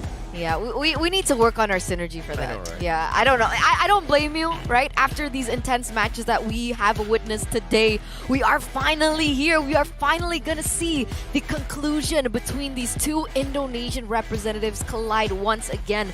And for those of you who kind of missed the action, we just want to update you that it was Bigatron being able to win 4-3 in another tournament. So they are coming from a full best-of-7 series. And the question is, do they have what it takes to endure forward here? Because it's still going to be another best-of-3 ahead of them. And with that in mind, whoever comes out victorious here is going to make their way into the champion finals. So that's going to be interesting. That's something that we're also excited for. And for those of you who don't want to miss the action, go ahead and get your tickets now. And I mean now. They're selling like hotcakes. Now. Only the Legend tickets are available, and you guys can get it in the website down below because it's so affordable. It's only 20,000 rupiah. It's so affordable, I nearly choked myself there. It is very affordable. Ringgit-wise, it's only 7 ringgit, so why not spare 7 to come to Indonesia and witness the climax phase? Yep, and considering that how things are going as well, you guys, if you guys are interested in getting some exclusive merchandise, why don't you guys join us on raffle here and click on the link, type in this link right down below and claim yourself some tickets and maybe that really nice sexy shirt like that. I think I would look good Your in black shirt? though. Yeah, you see, it's our shirt. It looks good in black. It does really look good on the design, but yes. Best of 7. They need to endure another potentially best of 3. Yeah, it's not going to be easy. Like, even when we were watching that game, it looked very tiresome, right? They were just bringing out everything they could. They were just, squeezing the energy that they have left, that mental energy, even not just for the players, but also for the coaches. And I'm actually worried about their mental state right now. I mean, luckily they do have Monster Energy to pull them through, but it's going to take more than energy, right, to be able to win this, especially for Aura Fire, who just lost. They don't have the momentum in their hands right now. Yep, at the same time, when it comes to mental fortitude, this is going to be their second chance, especially for Aura Fire. If you think about it, because even though they lost that tournament, this time it is going to be the second chance, potentially getting their revenge match, because this is a match to decide who will be representing Indonesia. Exactly right. So again, it's just a matter of sheer will here. Bigatron Alpha, they have the momentum, but the question is, will they go hard again? But man, indeed. And the question is whether or not they're going to bring their main 5 lineup, because as you all know, Bigatron Alpha does have a little bit more flexibility to play with in comparison to Aura Fire. And with that in mind, let's welcome the official team lineup for the Red Robots.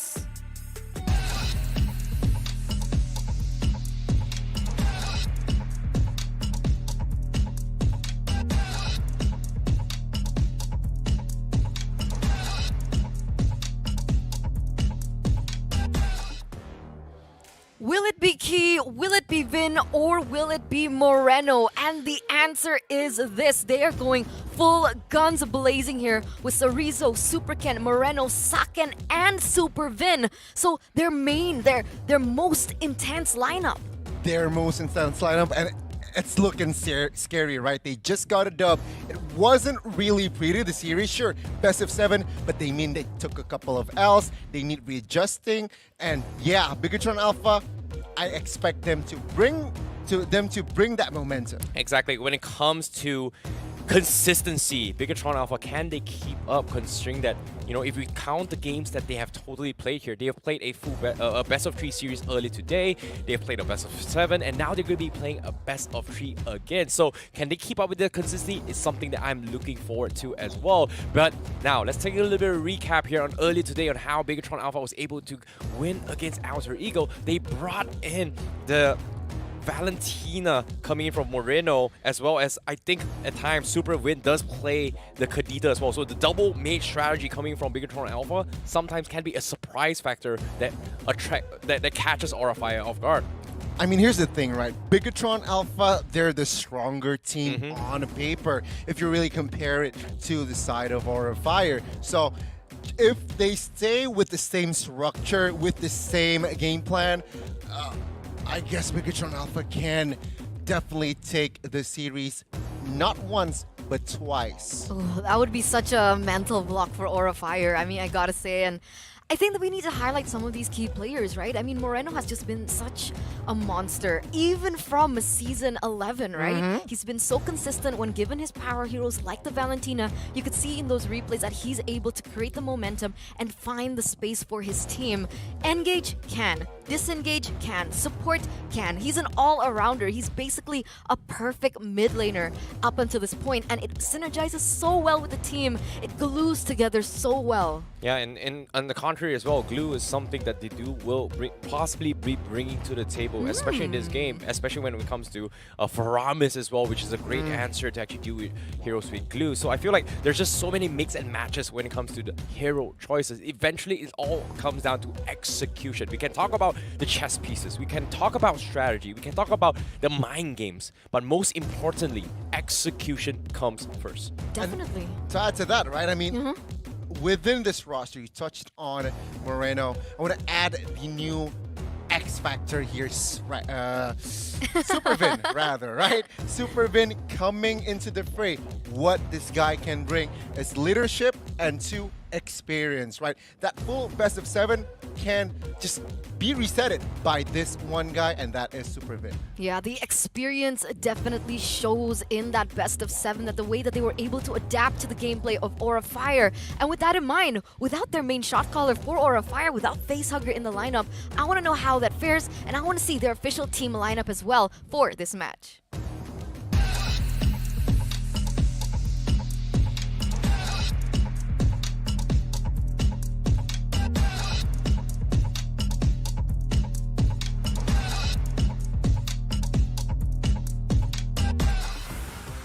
For the Indonesian Hydras, it's going to be Palevi, Van, Reza, Kabuki, and Hai. So still the main 5 here for the side of Aura Fire.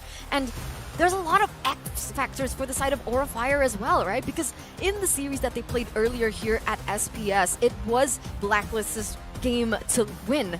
But with Kabuki just doing really unorthodox, very high risk plays, they were able to turn it around. So one of the main considerations that Bigatron need to keep in mind once again is to look out for the movements of Kabuki himself. If we're talking about Kabuki, we need to tap in his killer instinct, right? Aura Fire, if Kabuki is quote-unquote activates his killer instinct, man, Bigatron Alpha can definitely be just caught off guard. We saw that in the other tournament, but let's see in this current match. Exactly, and on top of it all here, to enable Kabuki, we have to talk about how good Van is. And this is the play you were talking about as well. That game where Blacklist kind of lost here is because of the fact that Kabuki was able to make a play in a 1v2 situation, taking both Ohab as well as Haji in that scenario, giving them a little bit more space to actually make a potential comeback. So this is not exactly the easiest game as well, but considering that Aura Fire took game number 3 in the series, it shows that they do have the capabilities to find opportunities to turn things around. However, early execution is still a little bit sloppy coming from Aura Fire. Yeah, I think that department is what they need to somehow repair on, right? If they have prepared that, man, we can see a best of 3. But looking at the team head-to-head here, it's quite even, though in SPS, it's leaning towards our fire. Yep, at the same time here, let's talk about the priority picks and bans coming from both sides, right? Like Bigatron Alpha, they kind of want to play around the fact that they want to enable their mage here because of the fact that Selena is something that may or may not be in the pool, or maybe not be picked. We haven't seen too much about it here. The reason why we're bringing up Selena, even though it's not shown on here, is that it could be a possibility to kind of threaten certain compositions, such as Faramis as well as Diggy. But the most pick here, I feel like when it comes to these bans here, they do have a general idea on how each team kind of want to abuse the current meta. In particular, 1-1, even though it has had very, very bad success rate during MFC, but here we've seen wins thus far. Yeah, and you can see even from the most picked and bans here, if you shift your focus onto Aura Fire, you see the 1-1 and you see the Joy. And what does that tell us? That tells us that Aura Fire really needs to activate their side lanes in order for them to do well in the game. If Kabuki is given space, if he's given a lane, a matchup that he's able to win, either weak or even the strong side, he is able to make the most out of it. And the same can be said for the EXP laner as well, Pal Levy.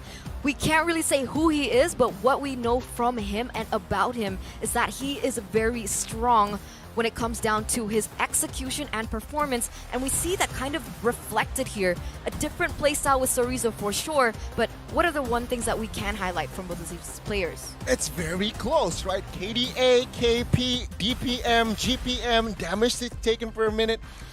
It's very close between these two, and we got an even matchup, especially if we're talking about that EXP. But in this current tournament, most pick for Sorizo is just chill, right? 2 heroes, Glue and Paquito. Meanwhile, Palevi showed a lot of heroes as well with that 3 hero most picks. You know, it's pretty clear indicator, even though it's kind of neck and neck between the top side here, the DTPM department shows a very clear turn on their approach on how they play the XP lane, right? Zorizo, obviously, you're playing a Paquito as well as Glue. It shows that BTR is designed in a way where they know how to take calculated risks without taking too much damage. So if they know it's a fight that they can win, they will not hesitate to take an opportunity, get a kill, and then just completely back off. Whereas from Palevi's side, he is more designed to try make space, create opportunities by soaking up a lot of damage from heroes that are very, very difficult to kill. Yeah, not just that, right? Because we also see a distinction in the type of heroes that they want to play. We haven't seen a Paquito being played in the EXP lane so far. Sorizo was one of the only players to bring this up, especially during this challenge season. And that also shows that he's not just looking for the initiation, the engage. He's not just trying to make the plays happen, but even in the statistics, even in the data, we also see that he wants to be the damage dealer as well. He is one of the main factors as to how Bigatron Alpha are able to win it out in that lane. So EXP is super tight, different playstyles from Palevi and as well as Sorizo. And now we touch on the jungles, right? Van as well as Super Ken.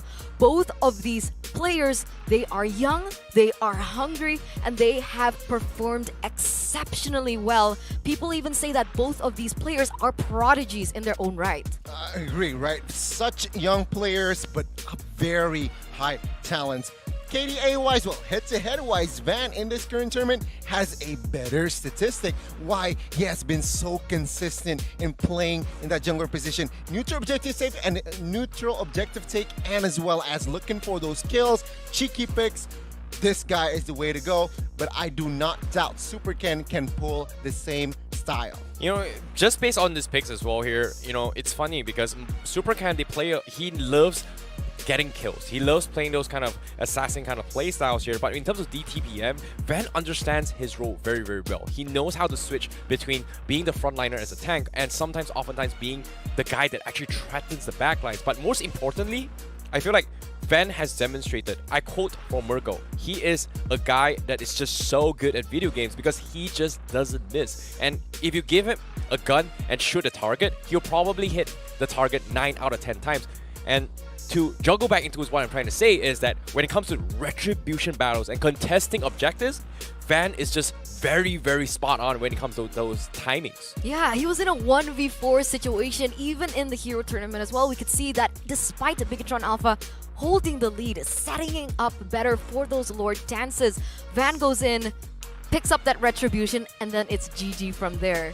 And the only time he missed was just too much going on, right? Glue jumping on top of him. There was just so many distractions that he was literally physically unable to click that retribution, and that caused him to miss. So again, in the AXP, it's close. In the jungler, it's closer, right? Van and Super Ken, very similar style, I must say, but and also very similar talent. So personally, I can't wait to see again those two head to head. But what I really wanted to add on to these two junglers is the fact that we've seen a Super Ken on really weird heroes, right? Alice in the jungle as well. That's something that Bigatron Alpha were able to pull off in the regular season of last season's MPL. So in terms of hero pool, maybe Bigatron Alpha want to pull out their stops here, maybe even, just touch on these weird picks time and time again. I'm not really sure if that's something that they want to explore, but I do know it's something that they can, and that's what is important. So we touched on the jungle. Now let's shift our focus onto the mid lane. Moreno versus Reza. I have not seen the performance of Reza too much, so I'm not really sure what he's capable of, but for Moreno, right, you can even see it displayed in his statistics. He has a better KDA, his KP is on point, and when given his comfortable hero, which is the Valentina, you can see the impact he has on the game. Yeah, I mean, this is the only head-to-head lineup that is quite significant, right? You can see by the numbers, Moreno has experience. What I love about this guy is he has that consistency. Regular season MPL, playoffs MPL, and now in this current event, Moreno showed that he is a strong mid laner, very reliable, and well, that's about it. His calculations has been impeccable. Yeah, when it comes to the stats as well here, I think the data is a little bit inflated here just because of the fact that Bigatron kind of just only played 2 games, and the 2 games they played was very, very inflated. So I was very surprised that when it came to the overall head-to-head to the previous 2 plays, which is the jungler as well as the XP, this should have been even close as well, but it just showcased that the reason why BTR was able to beat Alter Ego was because Moreno was able to kind of execute his mechanical prowess. In this case, playing a Valentina is not exactly easy thing to do. Like back then, yeah, throw first skill, second skill, that's it. But choosing the right ultimates to turn the tides of the battle in your favor is a very, very difficult thing to do. And for him to jack up such a high KDA, it just shows that, hey, BTR, they really, really play around Moreno. And that's why I think the Valentina is going to be a huge contested pick here in this series. Both of the mid laners can utilize this to its utmost potential, and that actually brings the focus onto the drafts now, right? The importance of the bans, how they're going to be able to outsmart one another, especially starting from the drafts. They need to, right? I mean, they need to. They played 7 games earlier, so it's a matter of, yeah, I know what you're gonna pick. You know what I'm gonna pick. Let's see if they want to bring some cheese threats, especially in game 1, where it's where you can bring out some cheesy picks.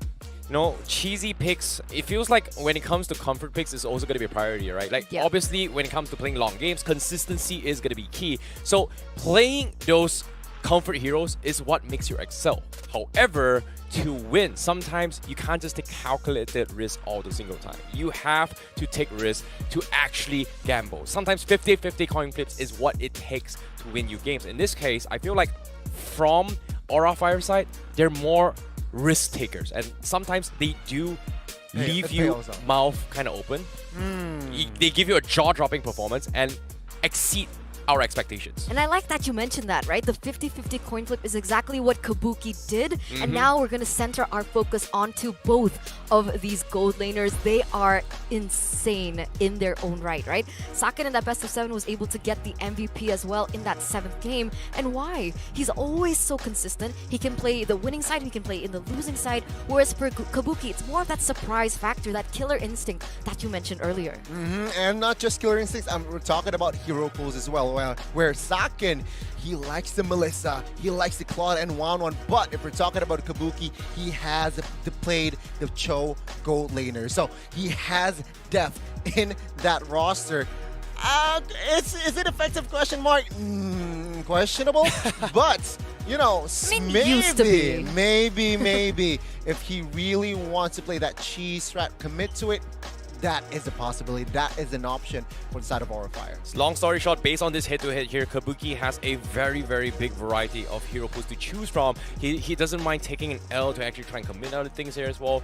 I'm surprised he didn't go for the Harif pickup here, even though it was kind of on and off in the previous season and patches as well. But for now, stability is going to be the key, because Kabuki, from the side of Aura Fire, is going to be the go-to backup plan for Aura Fire in case everything doesn't go well. In particular, I feel like the jungler coming in from Kabuki, from Aura Fire is a very, very big standout for me, if you think about it. Because if he doesn't do his job, Kabuki has to find a way to salvage the situation. Yeah, that's the problem, right? If Kabuki gets shut down earlier on, he does have the mechanics to be able to, you know, just try and alleviate that gold gap, right? But if he gets Shu shut down, if he has too much focus, then it makes it very difficult for him to turn online. And I like that you kind of missaid Kabuki and jungle, but the fact is Kabuki can play jungle.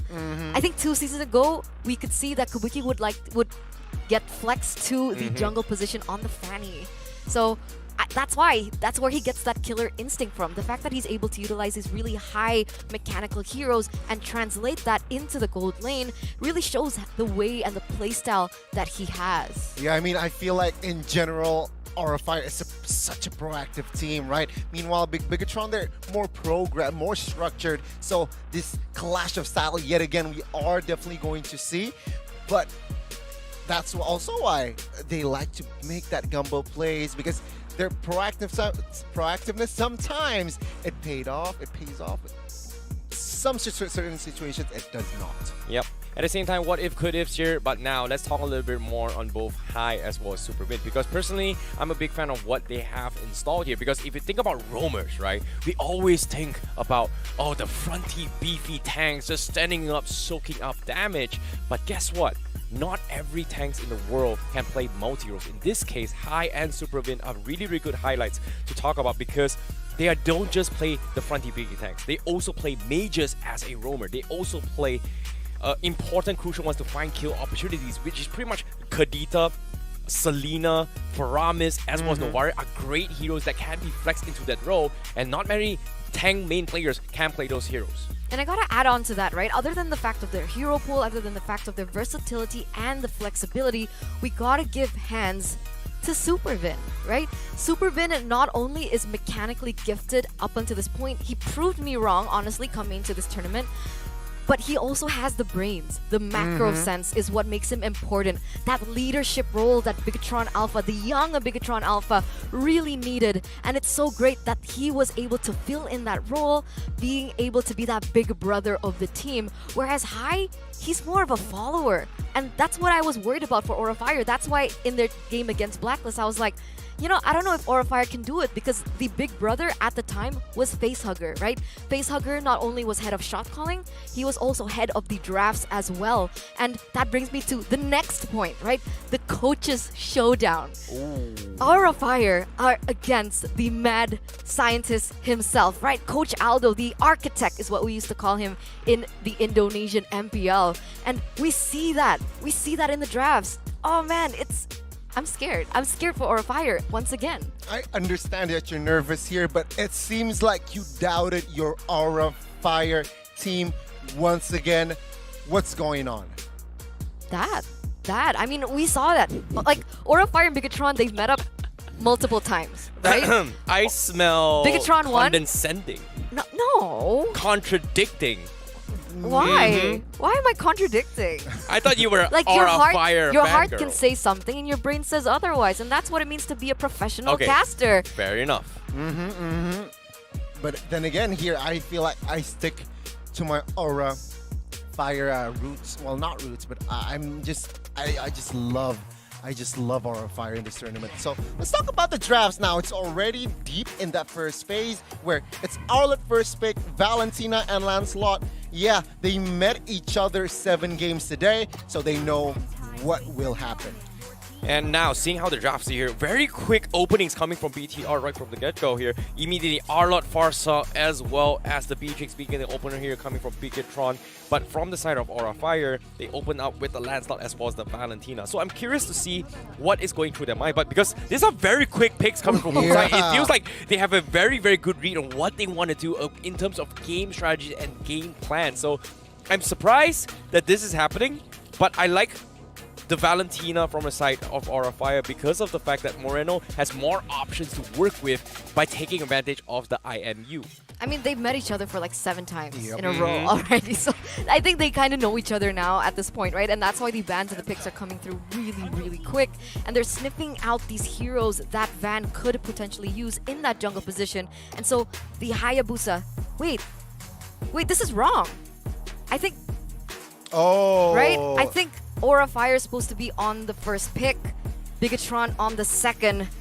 So okay, I got a little bit confused, but yeah, let's continue from there. Actually, no, I need confirmation. Hang on.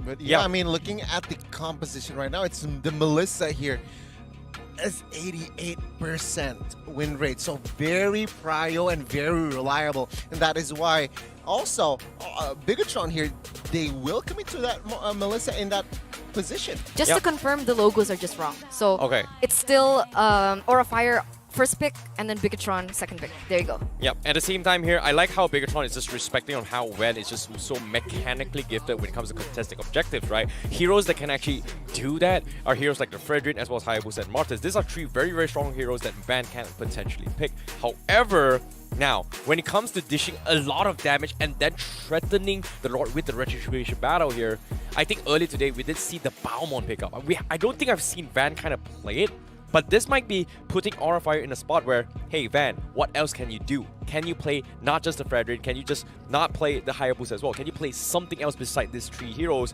And in this case right now, it feels like what other good heroes that can actually go head-to-head against a tank Lancelot right now? I mean, there's Martis, there's Balmon well, it's for him banned. to choose, Akai. Besides Balmon. Well, Balmon's open. Akai is also still Okay. up and available, right? So there are still choices for him, definitely. But you can see here, Bigatron Alpha, they're going to go for the next pick. And I think that's really smart. I think that's really good, right? The Kaja, the pickup potential that it has against the Farsa and the Beatrix, it's going to make it a little bit more challenging for these backlines to deal the damage that they were intended to. You know, it's going to be very tough game here, I feel like, for Farsa, right? You can't ult without feeling insecure, because when you ult, you're stationary and Kaja can just flicker, pull you into your team. So a very good pickup, which I'm quite surprised Aura Fire did not ban out in the second phase. But okay, second phase here, what will they pick is the question for that jungler position. Fanny can be an answer, but because of the Melissa, Melissa and Kaja. Oh, I was about to bring up the Bane.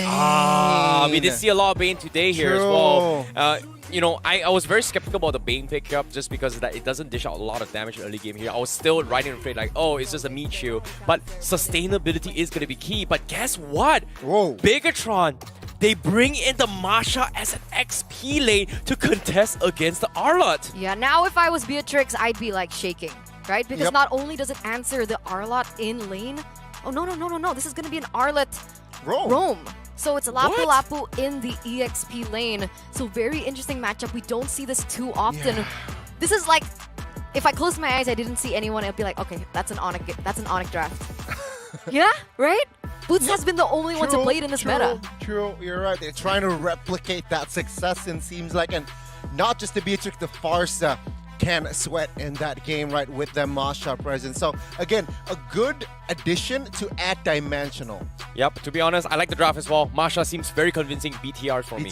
Okay, BTR, Aura Fire. Let's go. Casters, take it away. 2 teams fresh off of a hot battle, but the war isn't over just yet. They are fighting for that slot in the Snapdragon Pro Series Challenge Finals in Jakarta. Aura Fire, Bigatron, Alpha. I actually want to hear your take on the draft, Gideon, because I'm hearing a lot of Bigatron Aura from them? Oh yeah. The draft is looking mighty fine, and I think a lot of adjustments have been made since their previous matchup in their full best of 7. I don't know how they have the stamina for this, but we're looking on high on Arlott once again. Even Cerezo deciding to go for this Masha. The first couple of engagements have already begun with an early invade coming in from Reza as well as High. A quick flicker from High, but now he's dead. And Vin Amaretto are going to chunk him down. They try to give the kill over to Super Kid. They want to get a bit more, and Reza flickers out into safety. So far, so good, but a great start for Bigatron Alpha. Oh, Reza surprised by Moreno. A flicker to the face and another kill for Bigatron. Aura wanted to start off this game aggressively, but Bigatron punished them right away. And right now, Aura Fire might have to rethink their strategy of being aggressive towards Supercan's jungle. This is the level of polish we're expecting from both of these teams. They're extremely warm, they're prepared, and they will take every advantage possible to end this game as quickly as possible. Yeah. And I cannot stress the fact that they played a full best of 7. And the fact that we are still seeing them fight out here, we are all in for a treat. Topside Zakan getting pressured here. And we've seen all throughout Snapdragon Pro Series so far how important Melissa is. Reza, though, getting pressured. Reza still has the wings by wings. He gets to go out for free, but that puts him at a very dangerous HP for this upcoming turtle fight. Yeah, and now with 7 seconds remaining, let's see who can get into good position first. See here Moreno still waiting to hit that level 4. Reza as well. Here are the two junglers. Whacking at the turtle. At the start, Bigatron, Chorizo, Moreno sees Van. No, it's not looking good at all. They don't have enough support. The level 4s are finally coming in from Palevi and Reza as they get close, but I think this is going to be quick secure from Bigatron Alpha, and this is the tempo we like to see from the Red Aliens. And you could see just how much fear Amasha pickup that's level 4 instills onto one hero. Van here just stepping away, but of course you wouldn't expect him to go 3v1 to try and contest it. So Aura Fire, let's see if they recalibrate their rotation so that when the next turtle is up, they're in a better position. Ooh, and with early rotation from Palevi and Reza allowing a free kill on towards Moreno's side. Doesn't have his flicker available for the next 14 seconds, but Vin will have to clear this lane. That's what we want to see. The quick clap back, in a matter of fact, from Aura Fire. Yeah, and clapping back between these two XP laners and their presence across the map is going to be an X factor here. Palevi at times will be able to get out of lane quicker, and then he'll be able to rotate, but then there are times where it's going to be Chorizo, as we saw in that turtle. Meanwhile, topside, oh, here mid actually, high. Couldn't get anything there. So both teams just trading abilities in key areas, trying to get some key recalls in on the opposing side so that they have more presence in their opposing jungle as they try to get vision and try to get even more disruption. But Supercat is actually down here bottom trying to get resources there. I can only imagine that their fingers are shaking just to not have to use their battle spells, because again, you know every single time that battle spell is down, the opposing team is going to hit as hard as they can to punish you for utilizing an important resource. Now topside, the quick rotations in is 4v5, but a quick flicker coming in for him to make sure he doesn't get hit by that final slash. This could be a redive as we see the feathered airstrike, Bennett's rage, and even the deadly catch. Sakin comes back in to clear off the last cart minion, and now Bigatron Alpha are safe. Aura Fire back away. Oh, Sakin actually blocking the snipe there for Super Vin. As you see, the XP laners both cutting each other's lanes, and they are present in the opposing side junglers, but it's actually Chorizo deeper into the jungle of Van, trying to disrupt him as he's trying to get his orange buff. Meanwhile, that's going to be Palevi doing the same thing for the purple. Van is going to be set back, and that means it's actually going to be Supercan closer to the turtle for Bigatron. Oh, they can do this all day long, right? And now Aura Fire. Ooh, great Divine Judgment. And final slash is coming out for both sides to try to make the play, but in the end, Van, he's at least a quarter of his HP. This neutral objective doesn't look good. Oh, the stun actually goes through a bit. He ends up dying regardless. Moreno sitting backwards, and now Supercan, he's finished his neutral and now starts to chase the members down one by one. High, he's got nothing left in him other than a flicker. Supercan can't even get that out of him. Oh, good thing Supercan just stepped back just a little bit, or he would have received just a little bit of damage as well from that final slash.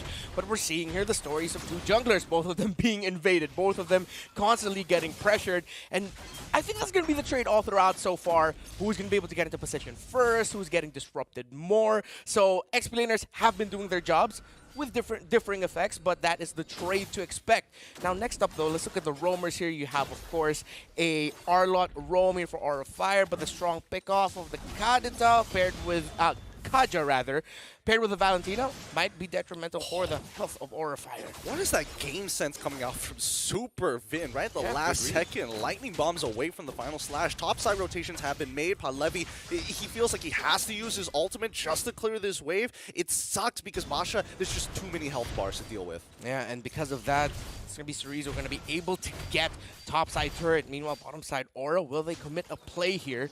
But without the minion waves, they decide to pull away.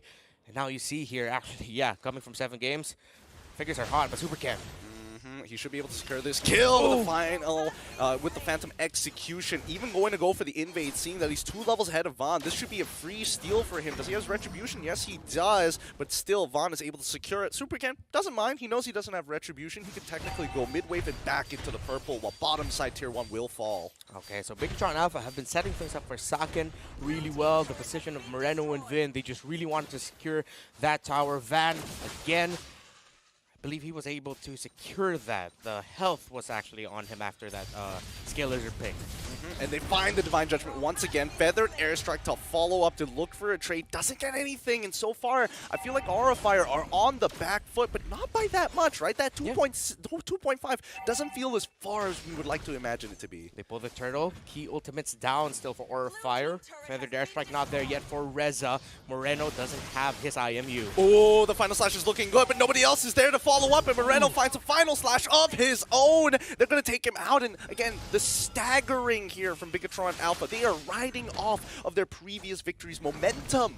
Yeah, I had to correct myself there. He actually had the IMU, committed the final slash. Big help, Palevi going in. Yep, he gets it. I mean, Palevi, he's trying his absolute best, but I don't think he can sustain. Wow, he's sustaining a lot longer than I thought he was going to be, but that means that Super Vin, with this assist, will be able to get a fleeting time. Bot tier 1 collapses. That looks a little bit like a little bit of hesitation coming in from Aura Fire. That was Palevi going in. He got some key hits in with the Bravest Fighter, but Aura Fire decided, sorry man, we just don't have the resources right now. We don't have our ultimates. Our abilities are on cooldown, and Palevi, his sacrifice, just didn't amount to anything there. Yeah, I think it's one of those moments where Aura Fire, they're starting to really feel that fatigue, right? Yeah. I mean, the decision-making isn't as sharp, and you can tell that even the mechanics as well, it's there. They are going on pure autopilot from this point onwards. Is that Supercan going in for a 2v1? Yes, it is. He's going to get back out, but now from here on out, Supercan dominates the jungle. Everything should fall into his hands.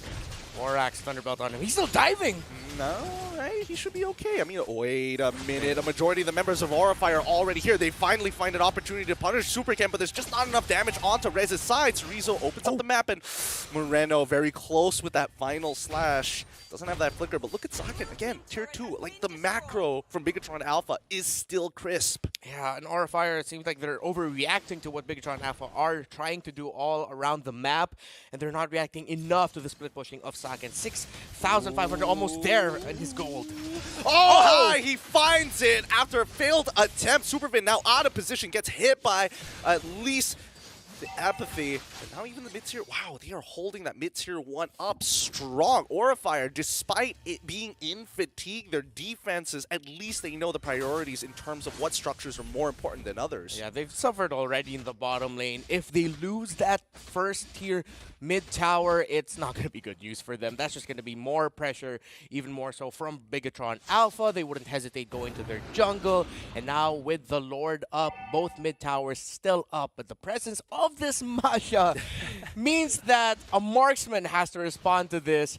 And with that bit of info, Bigatron, yeah, they're starting the Lord, and they might get it without any contention, but Aura Fire will try. Yep, they got the final slash from the IMU. Candace trying to make the play, but Vin unfortunately gets pulled on backwards. Moreno keeping the back line available as the Bravest Fighters already come out. This 50-50 is looking extremely dangerous. Saken now getting in. Feather Airstrike being committed as well. It's going to be Bigatron who walk away with the Lord, but 2 kills fall into the hands of either side. Trading 1 for 1. They're able to get a second one. Cerezo has been untouched. Nobody can deal with these 3 health bars. Man, Cerezo, it's like he's telling Reza, you burst my team, I'll scratch yours.